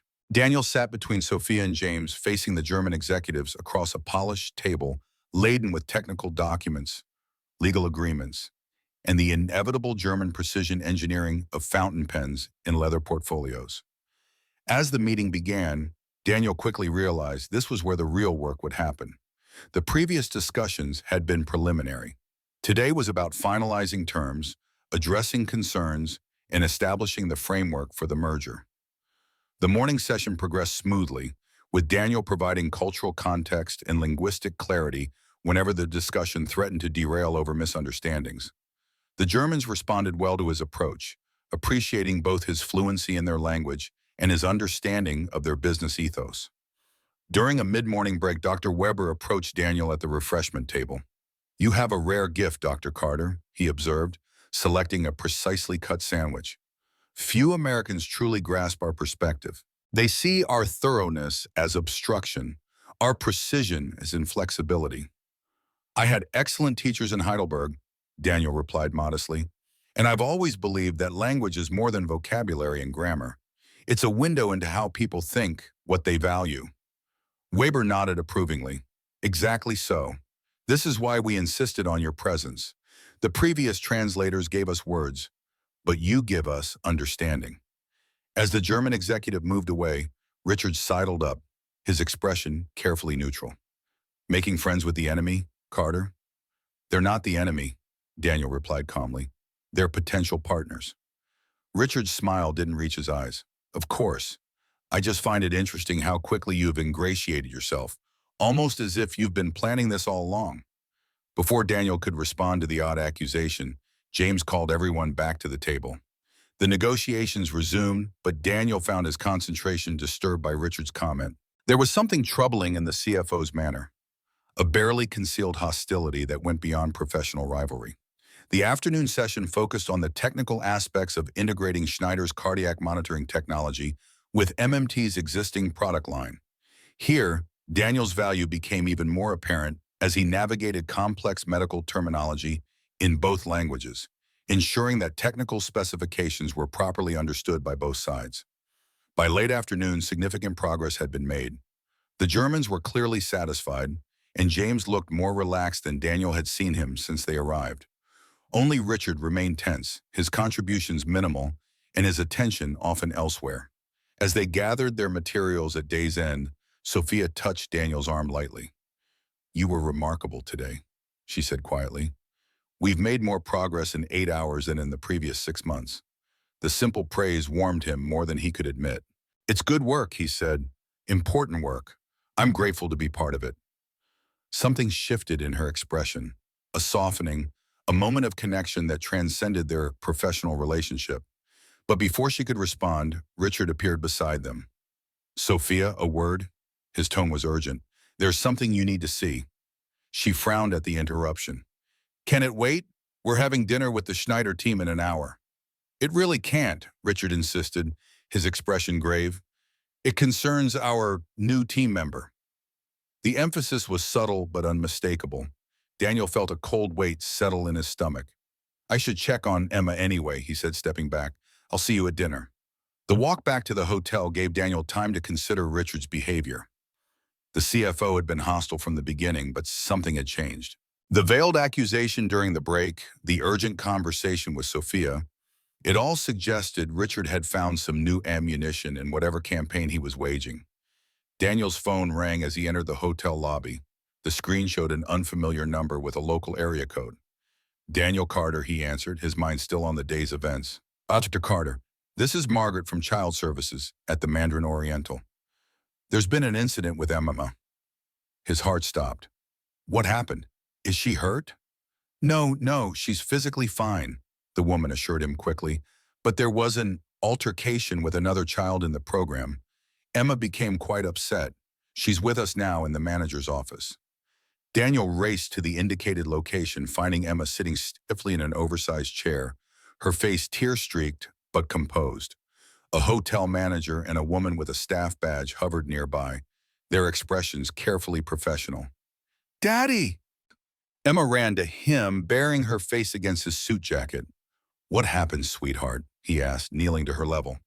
The staff member, Margaret presumably, stepped forward. There was a disagreement during an art activity. Another child made some comments about Emma's drawing of her mother, and Emma reacted strongly. He said I was lying, Emma whispered, her voice muffled against Daniel's shoulder. He said I made it up that Mommy was in heaven watching me. He said I just wanted attention. Anger flared hot and immediate.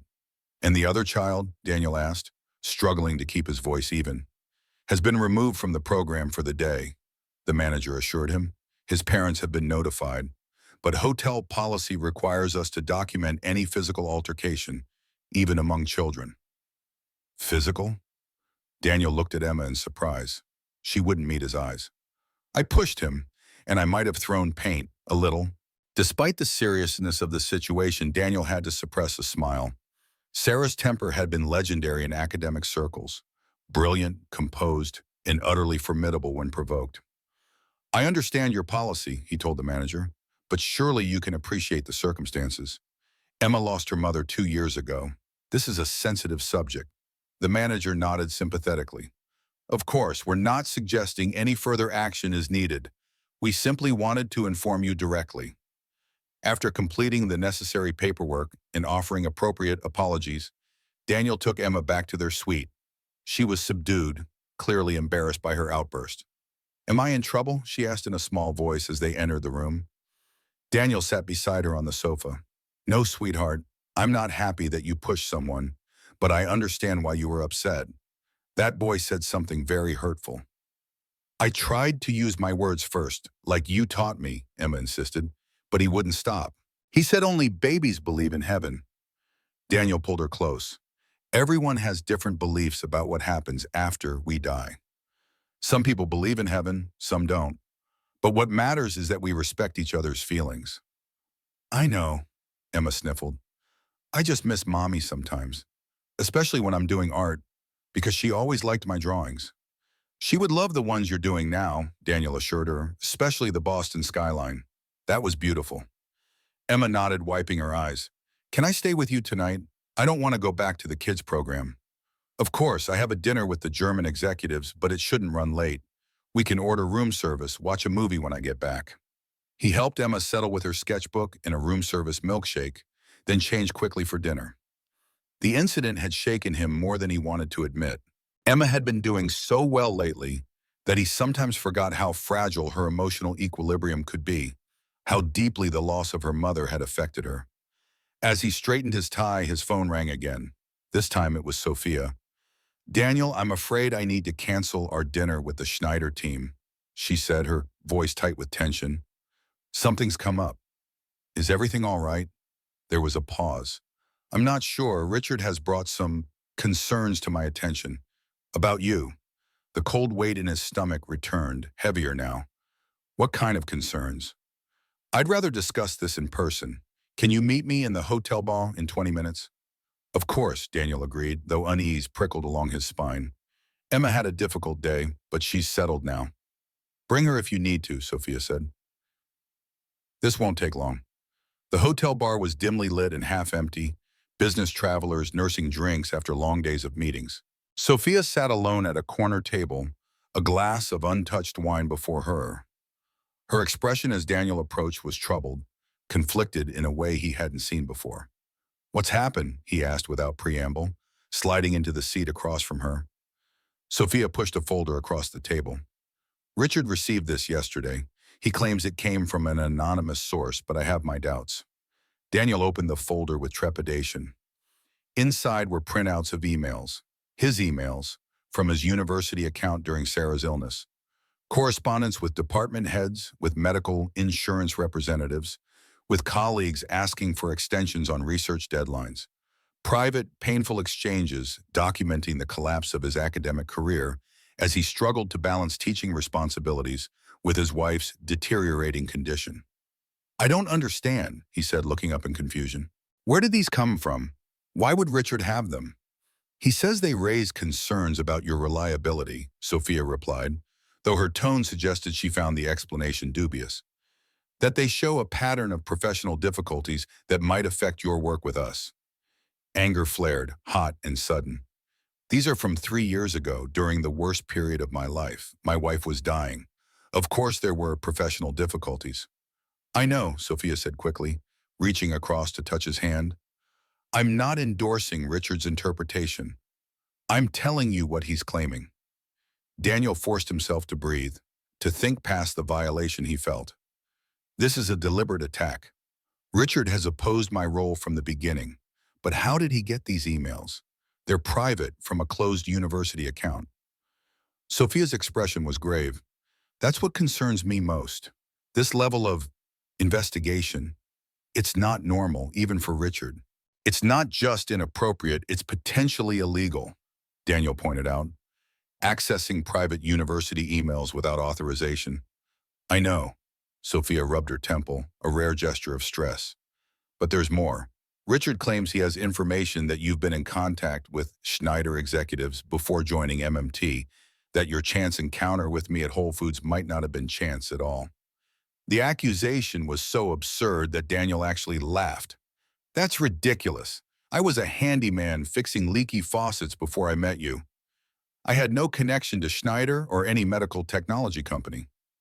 I believe you, Sophia assured him, but Richard is presenting this to James as a serious concern that you might be some kind of corporate plant, positioned to influence the merger negotiations.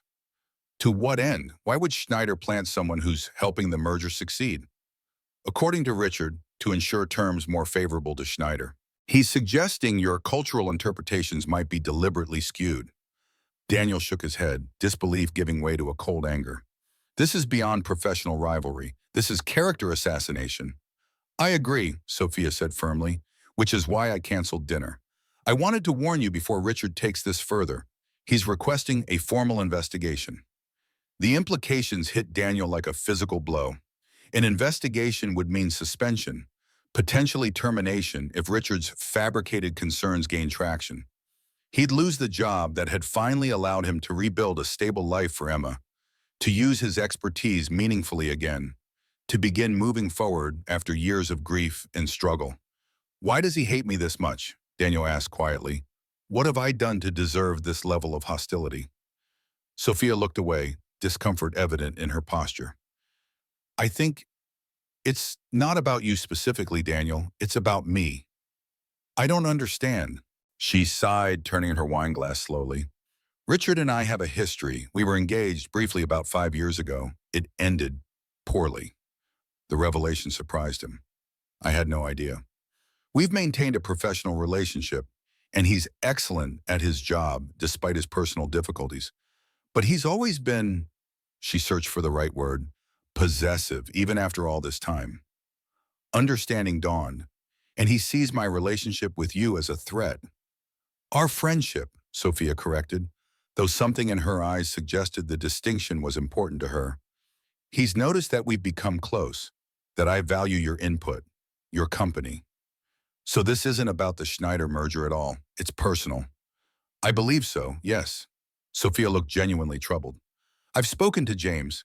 He's skeptical of Richard's claims, especially given the timing and the questionable methods used to obtain this information. But as CFO, Richard has influence. We can't simply dismiss his concerns without due process. Daniel nodded slowly, processing the implications. What happens now? There will be a formal review. You'll continue working on the Schneider negotiations. They specifically asked for you, which actually undermines Richard's theory, but the board will examine these allegations. And if they find them credible? Sophia met his gaze directly. They won't, because they're not. I won't let Richard destroy your career because of his personal vendetta. Her confidence should have been reassuring, but Daniel felt a growing unease. He'd rebuilt his life once already from the ashes of tragedy.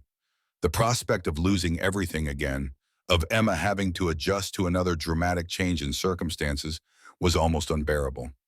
I should get back to Emma, he said finally. She had a difficult day. Sophia nodded, concern immediately shifting to his daughter. What happened? Daniel explained the incident at the children's program, finding comfort in discussing a problem that, while painful, was at least straightforward compared to the tangled web Richard was weaving. Poor Emma, Sophia said with genuine sympathy. Children can be so cruel without even realizing it. Would it help if I stopped by? I have some experience with grief counseling through the hospital foundation I work with. The offer touched him. That's very kind, but I think she needs quiet tonight. Maybe tomorrow? Of course, Sophia gathered the folder of emails, her expression hardening. I'll handle Richard. You focus on Emma in the negotiations. As Daniel rose to leave, she caught his hand. Daniel, I'm sorry. This is my fault. If Richard wasn't fixated on me, on us, this isn't your fault, he interrupted firmly. Richard is a grown man making deliberate choices. You are not responsible for his actions. Her smile was tinged with sadness. Thank you for that. Not everyone sees it that way. Back in the suite, Daniel found Emma asleep on the sofa, her sketchbook fallen open beside her. The page showed a drawing of 3 figures, a man, a small girl, and a woman with wings, standing before what appeared to be the Boston skyline. Family, past and present, together in Emma's imagination. Carefully lifting her, Daniel carried his daughter to bed, tucking her in without waking her. Then, he sat in the darkened room watching the city lights twinkle beyond the window and tried to make sense of the day's revelations. Richard's accusations were baseless, but the method of attack was deeply concerning. How had he accessed private university emails? What other information might he have gathered? And most troublingly, who else might he involve in his vendetta? The thought of Charlotte came unbidden to his mind. Her sudden reappearance, her unexpected interest in his new job, her questions about his improved circumstances, all of it took on a more sinister cast in light of Richard's machinations. Was it possible? Could Richard have somehow contacted Sarah's sister, exploited her long-standing concerns about Daniel's ability to care for Emma alone? The possibility was too disturbing to contemplate fully. Yet it would explain Charlotte's out-of-character call, her plan to visit immediately after their return from Boston.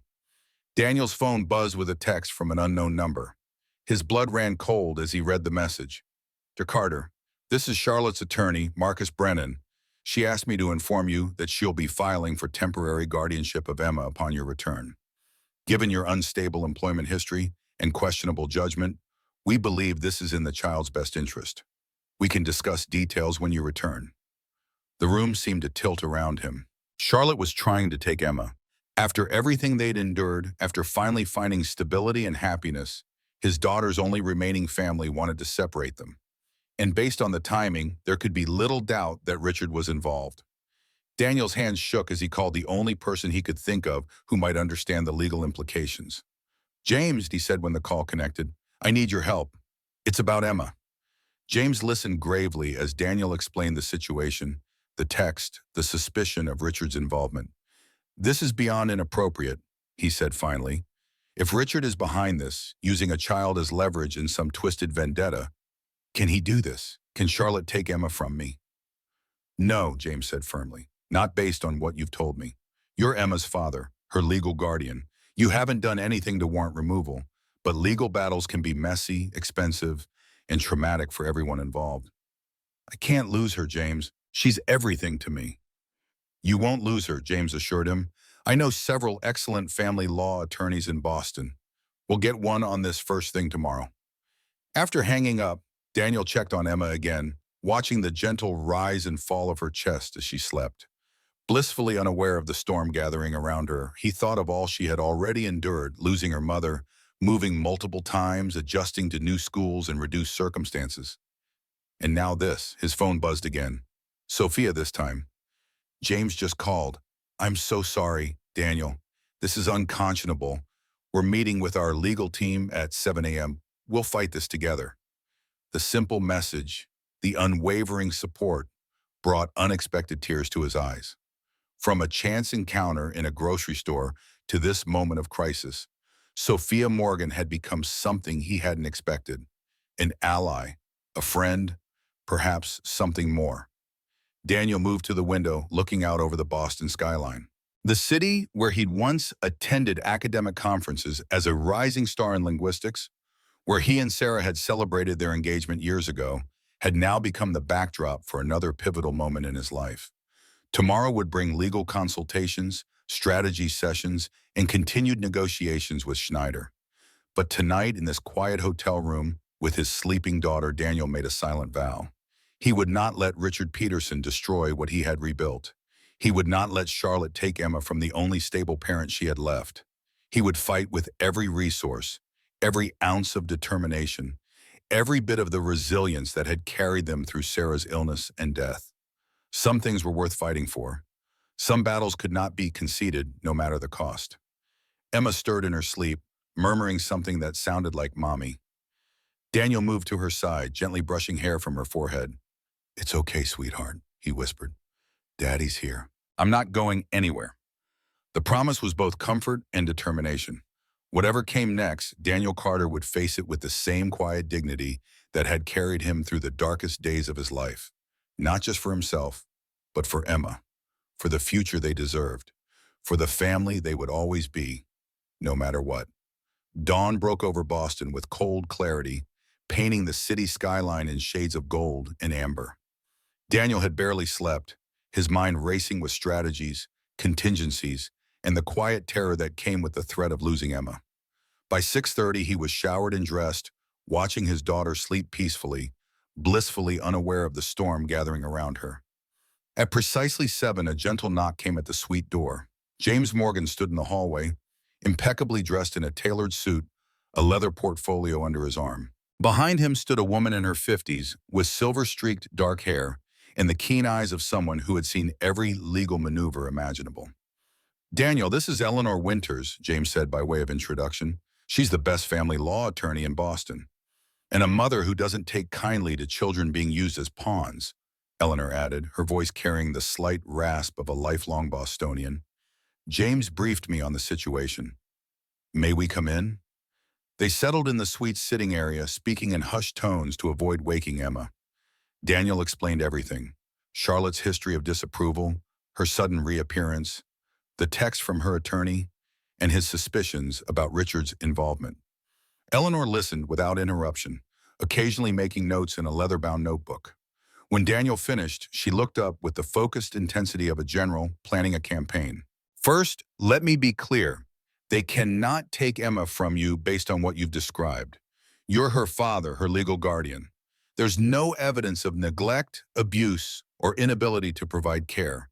In fact, everything suggests the opposite.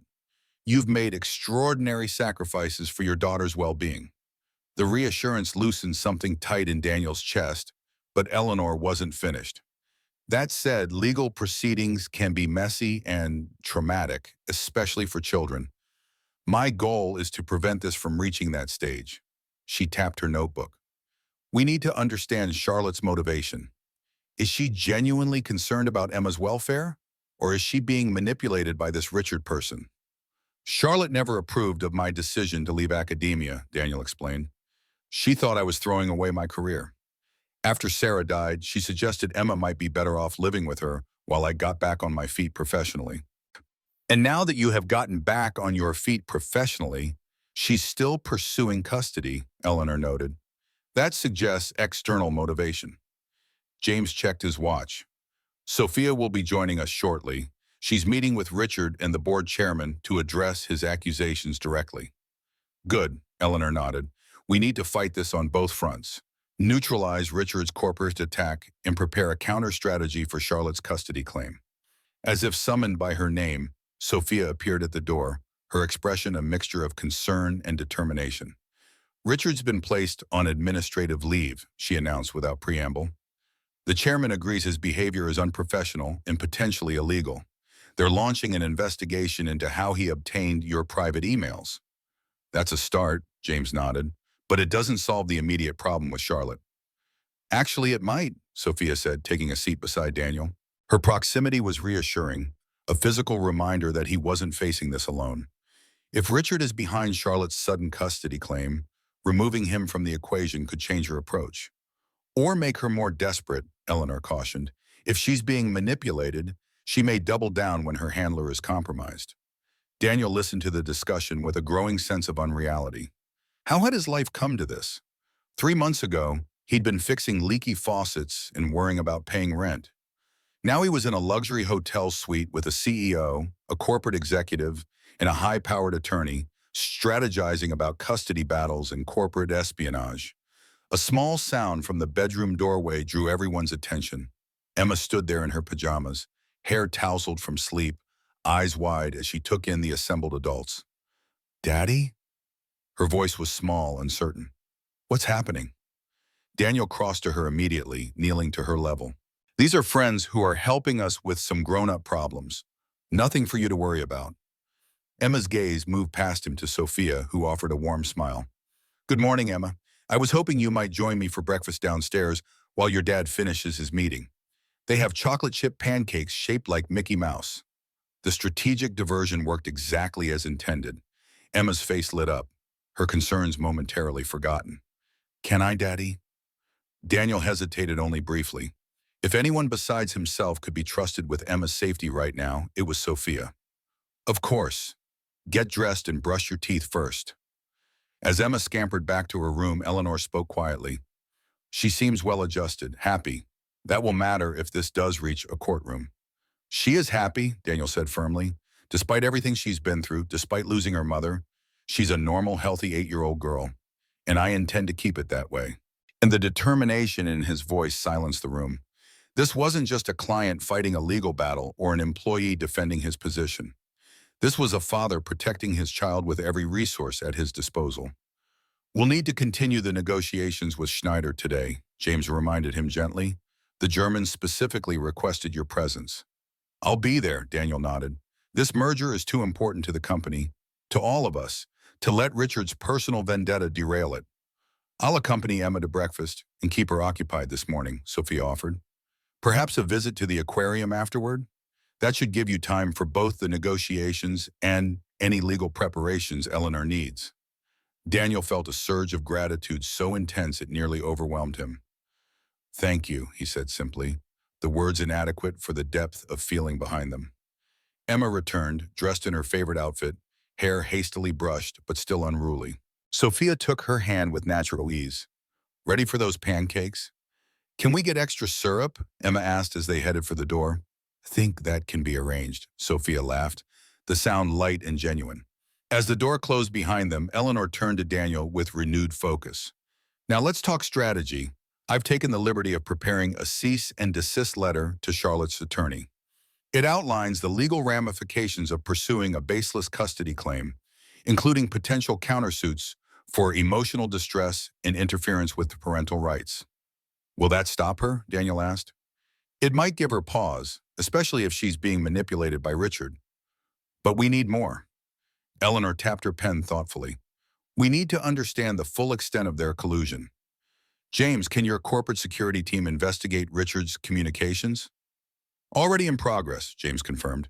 "We're focusing on external contacts in the past month, looking for connections to Charlotte Williams or her attorney." The meeting continued for another hour, laying out contingencies and preparations for every scenario. By the time they finished, Daniel felt more grounded, the initial panic replaced by resolute determination. This was a battle he could fight, not alone but with allies who brought expertise and resources he could never have marshaled on his own. As they prepared to leave for the Schneider negotiations, Daniel's phone buzzed with a text from Sophia. "Emma having best pancakes ever. Going to aquarium after. Don't worry about us. Focus on negotiations. We've got this." Attached was a photo of Emma, face alight with delight, a forkful of chocolate chip pancake halfway to her mouth. The simple moment of childhood joy amid crisis reminded Daniel of what he was fighting for. Not just custody, but Emma's right to these ordinary pleasures, to a childhood unmarred by adult conflicts.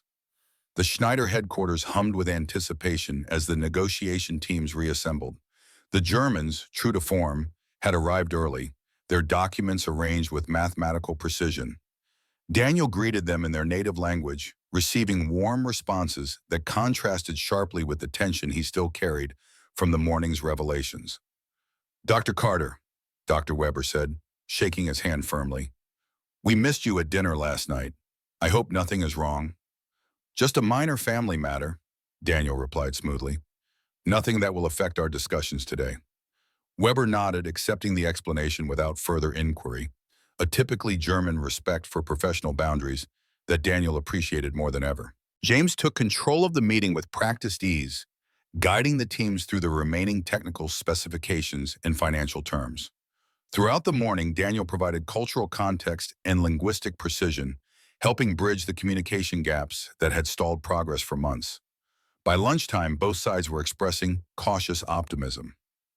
The framework for the merger was taking solid form, with only a few key points still requiring resolution. As they broke for a catered lunch in an adjacent conference room, Daniel checked his phone, finding another reassuring text from Sophia. "Emma charming everyone at aquarium, making friends with penguins and marine biologists alike." The afternoon session focused on the most challenging aspect of the merger, the integration of Schneider's proprietary cardiac monitoring software with MMT's existing systems. Here, the cultural differences emerged most strongly, with the Germans expressing concerns about maintaining their exacting standards while the American team pushed for faster implementation. Daniel found himself fully engaged in the technical discussion, his linguistics background allowing him to translate not just words, but concepts across the cultural divide. This was the work he was meant to do, intellectually challenging, practically important, drawing on the expertise he'd spent years developing. For those hours, he was able to set aside the personal crisis looming over him, focusing entirely on the task at hand. The relief of that focus was almost physical, a temporary respite from the anxiety that had gripped him since the previous night. As the day's negotiations concluded successfully, Dr. Weber approached Daniel privately. "Your contribution has been invaluable, Dr. Carter," he said, switching to English out of courtesy to passing colleagues.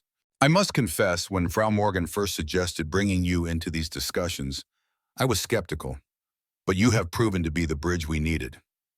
"Thank you," Daniel replied, genuinely touched by the acknowledgement. "It's been a privilege to help bring these two companies together." Weber hesitated, then continued in a lower voice. "I hope you won't find this inappropriate, but there has been some talk about difficulties within the MMT team." Daniel maintained his neutral expression with effort. "Oh? Merely corporate rumors, I'm sure, but as someone who values clear communication, I felt I should mention it." Weber's gaze was direct, professional, but not unkind. "Whatever internal challenges MMT may be facing, please know that Schneider values your expertise. Should your circumstances ever change, we would be interested in discussing opportunities." The implication was clear: a job offer, delicately presented. Daniel was momentarily stunned, both by the offer itself and by the revelation that Schneider was aware of the turmoil within MMT. "That's very kind," he managed, "but I'm committed to seeing this merger through successfully." Weber nodded, apparently satisfied. "Of course, I merely wished you to know you have options. In our experience, the best professionals always do." As Daniel left the building, his mind whirled with the implications of Weber's comments. How much did Schneider know about Richard's accusations? About Daniel's precarious position? And had Weber just offered him a safety net, or was there something more strategic at play? Back at the hotel, Daniel found Sophia and Emma in the suite's living room, surrounded by aquarium souvenirs and takeout containers from a popular local restaurant. "Daddy!" Emma launched herself at him, bubbling with excitement. "We saw sharks and giant turtles and Mr. Mums. Morgan got us special behind-the-scenes passes so we could pet the stingrays." "That sounds amazing," Daniel said, catching her in a hug that was perhaps a bit tighter, a bit longer than usual. The simple physical reassurance of her presence, safe and happy, steadied something in him that had been trembling since Charlotte's threat.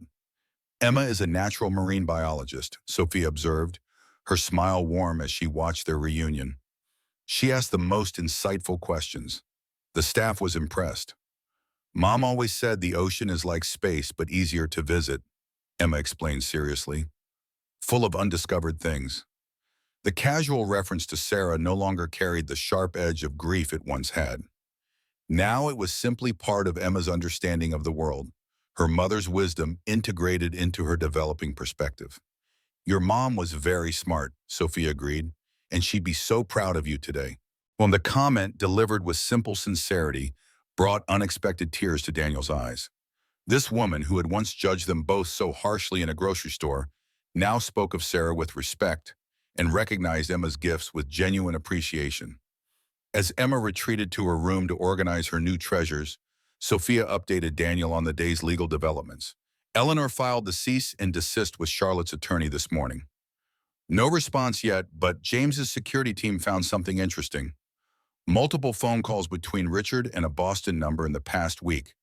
They're still tracing it, but it could be Charlotte's attorney." "Weber mentioned something today," Daniel said, keeping his voice low.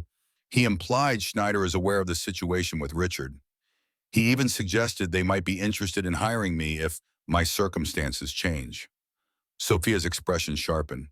"That's interesting timing and potentially concerning for the merger. If Schneider thinks MMT is unstable internally, they might reconsider the partnership," Daniel finished, "which is exactly what Richard would want if he can't control the terms." "We need to contain this," Sophia agreed. "The board is meeting tomorrow morning to address Richard's behavior formally. James and I will present our case. With your permission, I'd like Eleanor to attend as well, to address the legal implications of Richard's actions toward you personally." "Of course," Daniel nodded. "What about the Schneider negotiations?" They'll continue as scheduled. You've built enough trust with their team that your presence may actually reassure them that MMT is committed to the merger despite any internal difficulties. As they discussed strategy for the coming day, Daniel was struck by how naturally they had become partners in this crisis. Sophia's analytical mind complemented his academic thoroughness. Her corporate experience balanced his cultural insights. They worked together with an ease that belied their brief acquaintance. Later that evening, after Emma had fallen asleep surrounded by her aquarium souvenirs, Daniel's phone rang. The screen showed Charlotte's number. He answered with cautious formality. Charlotte. What the hell, Daniel? Her voice was tight with anger. A cease and desist? Legal threats? This isn't like you. Filing for custody of Emma without even speaking to me first isn't like you, he countered, keeping his voice low to avoid waking his daughter. What's really going on here, Charlotte? There was a pause, the sound of ice clinking in a glass. I'm concerned about Emma's welfare. That's all. No, it's not. Daniel's patience had reached its limit. For 2 years, you've kept your distance. Occasional emails, birthday, and Christmas gifts. Now suddenly you're filing for emergency custody? Something changed, and I think that something is named Richard Peterson. The silence that followed told him he had hit a nerve. I don't know what you're talking about, Charlotte finally said, but her voice lacked conviction. A man approached you recently, didn't he? Expressed concerns about my ability to care for Emma? Maybe suggested I was unstable or that my new job was putting her at risk? Daniel pressed, following the thread of logic. He offered to help with legal expenses, perhaps? Made it all sound so reasonable? You don't understand, Charlotte said, her voice suddenly small. He had documents, Daniel. Emails from your university account, reports from your department head about your declining performance during Sarah's illness. He said you were on the verge of being fired for professional misconduct before you resigned. The calculated cruelty of Richard's manipulation took Daniel's breath away. He had taken Daniel's most vulnerable moments, his desperate attempts to balance teaching responsibilities with Sarah's care, his declining professional performance under the weight of grief and exhaustion, and weaponize them against him. Charlotte, listen to me, Daniel said, fighting to keep his voice steady. Those emails are being taken completely out of context. Yes, I struggled professionally while Sarah was dying. Anyone would have. But there was no misconduct, no impending termination. Richard Peterson is manipulating you because he has a personal vendetta against me and my employer. Why would he do that? Charlotte asked, doubt creeping into her voice. He seemed genuinely concerned about Emma. He's trying to sabotage a $50 million corporate merger, Daniel explained, and he's using my daughter, your niece, as leverage. Is that really someone whose judgment you trust when it comes to Emma's welfare? The silence stretched longer this time. Daniel could almost hear Charlotte's mind working, reevaluating her assumptions in light of this new information. I want to see Emma, she said finally.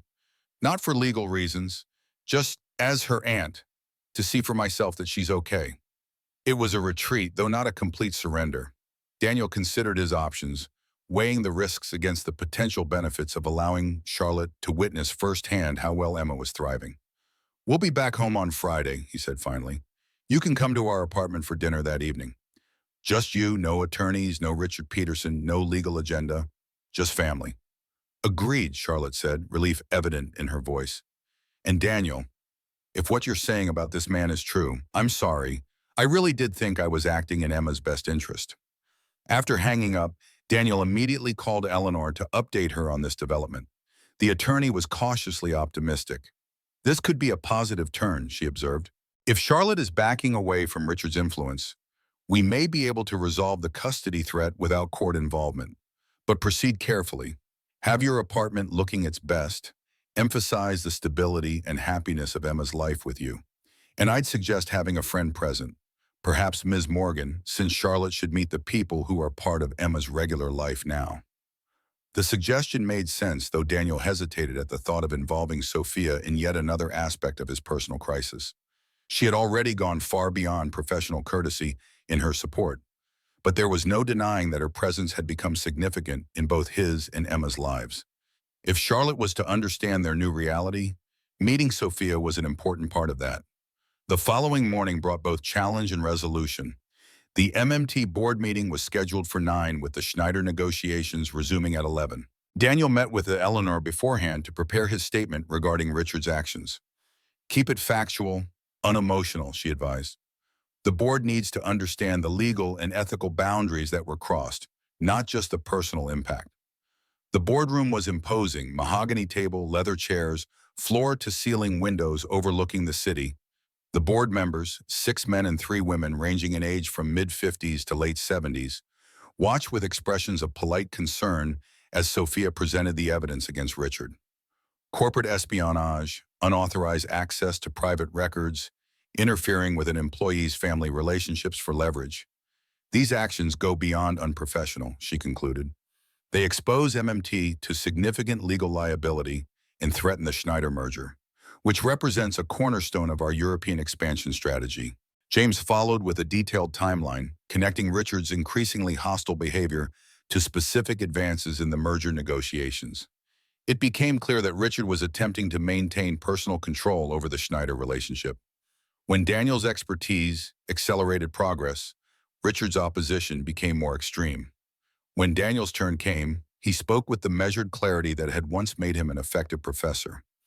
I came to MMT through unusual circumstances, but my commitment to this company and to the success of the Schneider merger has been absolute. Richard Peterson's actions have not only threatened my professional standing, but have created a baseless custody challenge for my daughter, who has already endured the loss of her mother. I respectfully request that the board take appropriate action to address this breach of corporate and personal ethics. Eleanor then outlined the legal implications, her presentation crisp and authoritative. Mr. Peterson's actions expose MMT to potential liability for invasion of privacy, intentional infliction of emotional distress, and interference with parental rights. Furthermore, his unauthorized access to private university emails may constitute computer fraud under federal law. Throughout these presentations, Richard sat stone-faced at the far end of the table, his attorney beside him. When given the opportunity to respond, his defense was surprisingly weak, vague assertions about due diligence and legitimate concerns that sounded hollow against the specific evidence presented. The board chairman, a distinguished woman in her 60s with steel-gray hair and penetrating eyes, called for a closed session to deliberate. Daniel, Sophia, James, Eleanor, Richard, and his attorney were asked to wait outside. The corridor felt like a neutral zone between warring factions. Richard stood apart, conferring in low tones with his lawyer. Daniel found himself gravitating towards Sophia, drawing strength from her calm confidence. "Whatever happens in there," she said quietly, "we still have the Schneider negotiations this afternoon. Are you ready for that?" The question was a lifeline, pulling him back to the work that mattered, the purpose that had given him new direction after years of struggling. "Yes," he answered with more certainty than he felt. "The merger is too important to let personal conflicts derail it." Sophia's smile held approval in something warmer. "That's why you belong at MMT, Daniel. Not just your linguistic skills or your cultural knowledge, but your commitment to the work itself." Before he could respond, the boardroom doors opened. The chairman's expression revealed nothing as she invited them back inside. After reviewing the evidence presented, she began once everyone was seated, "The board has reached several conclusions. First, Richard Peterson's investigation into Dr. Carter's background exceeded appropriate professional boundaries and potentially violated legal and ethical standards. Second, his communication with Dr. Carter's former sister-in-law regarding custody matters constitutes unacceptable interference in an employee's personal life. Richard's face had gone pale, his knuckles white where he gripped the armrests of his chair. Effective immediately, Mr. Peterson is terminated from his position as Chief Financial Officer of Morgan Medical Technologies. Company devices and access credentials will be surrendered before leaving the building. A severance package reflecting his years of service, but accounting for the circumstances of his departure, will be processed by Human Resources. The pronouncement fell like a gavel. Richard's expression shifted from shock to fury, but his attorney placed a restraining hand on his arm, whispering urgently in his ear. "Dr. Carter," the chairman continued, turning to Daniel, The board extends its sincere apologies for the distress these events have caused you and your daughter. We value your contributions to MMT and particularly to the Schneider negotiations. A formal letter to this effect will be provided for your records, should it be needed for any legal proceedings related to your daughter's welfare. Thank you, Madam Chairman, Daniel replied, relief washing through him. I appreciate the board's thorough consideration of this matter. As the meeting concluded, Richard stood abruptly, his chair scraping loudly against the floor. This isn't over, he said, his voice tight with suppressed rage. You'll regret this, Sophia. All of you will. That's enough, Richard, James said firmly. Security will escort you to clear out your office. Don't make this worse than it already is. As Richard was led away, the tension in the room gradually dissipated. Board members approached Daniel individually, offering personal apologies and words of support. The genuine concern they expressed confirmed what he had begun to suspect, that he had found not just employment at MMT, but a professional community that valued integrity alongside expertise. The Schneider negotiations that afternoon proceeded with renewed energy and focus. Without Richard's obstructive presence, the American team moved with greater confidence and flexibility. By day's end, the framework for the merger was complete, with only final legal reviews remaining before signatures. Dr. Weber sought Daniel out as the teams were packing up. I understand there have been some changes at MMT today, he said, his tone neutral but his eyes keenly observant. Yes, Daniel acknowledged, seeing no benefit in denial. Some internal restructuring that will ultimately strengthen the company. Weber nodded, satisfied with the diplomatic response. Good. Stability is important in a partnership, as is knowing when to remove problematic elements. He extended his hand. We look forward to working with you in the implementation phase, Mr. Carter. Your role in bridging our companies has been invaluable. Back at the hotel, Daniel found Sophia in the lobby, waiting with Emma, who was engrossed in a new book about marine biology, clearly another aquarium purchase. How did it go? Sophia asked, though the relief on his face likely answered her question. The framework is complete, Daniel confirmed. Weber seemed pleased with the resolution of the internal matters. Emma looked up from her book. Is your work all done, Daddy? Can we go home tomorrow? Yes, sweetheart. We'll fly back in the morning. He knelt beside her chair. And guess what? Aunt Charlotte is coming to visit us for dinner on Friday. Emma's eyes widened with surprise. Really? She hardly ever visits. She wants to see you, Daniel explained carefully, to catch up on everything that's happened since we last saw her. Can I show her my drawings? And tell her about the aquarium? Of course, Daniel smiled, touched by her simple enthusiasm for reconnecting with her mother's sister, despite the complicated adult dynamics surrounding the visit. Will Ms. Morgan come too? Emma asked, looking up at Sophia with hopeful eyes. Aunt Charlotte should meet my friends. The question created a moment of awkward silence. Daniel hadn't yet had the chance to discuss Charlotte's visit with Sophia, let alone invite her to join them. But Sophia recovered quickly, her smile warm but careful. That would be lovely if your dad thinks it's a good idea. I do, Daniel said, realizing as he spoke that he meant it. Charlotte should meet the people who are important in our lives now. The significance of the statement hung in the air between them. An acknowledgement that Sophia had become more than an employer, more than a colleague, more than even a friend who had helped in a crisis. She had become a part of their family story, a character in the narrative of their lives moving forward. That evening, as they packed for the journey home, Daniel reflected on the extraordinary transformation of the past 3 months. From a chance encounter in a grocery store to a corporate crisis in Boston, his life had undergone a rebirth he could never have anticipated. He had reclaimed his professional identity, not as an academic, but as something new, a bridge builder between cultures and companies, using his expertise in ways that created tangible value. He had secured Emma's future, not just financially but emotionally, surrounding her with new relationships that expanded her world beyond the grief they had shared.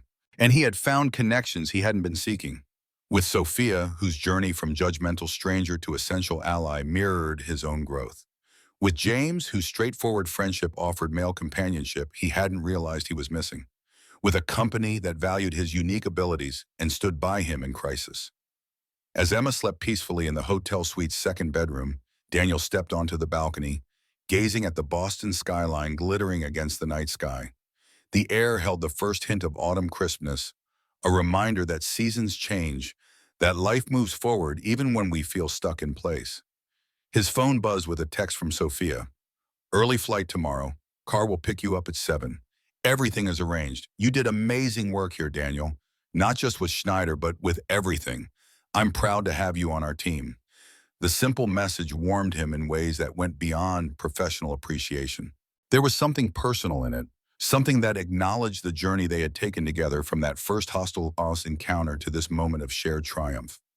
Daniel typed his reply carefully. Thank you for believing in me when I barely believed in myself, for seeing value where others saw only weakness, for giving Emma and me a chance at a new beginning. He hesitated, then added, I'm looking forward to Friday, to Charlotte meeting the woman who helped change our lives. The response came quickly. So am I. Safe travels tomorrow. See you back home. Home. The word resonated with new meaning. Home wasn't just the apartment they would return to, the physical space they occupied. Home was the sense of belonging they had found, in a new community, in meaningful work, in connections that sustained rather than drained. As Daniel turned back into the suite, closing the balcony door against the night air, he felt a certainty he hadn't experienced since before Sarah's illness. Whatever challenges still lay ahead, Charlotte's visit, the final merger details, the everyday complexities of raising Emma alone, he would face them not with desperation, but with confidence, not because he had all the answers, but because he no longer had to find them alone.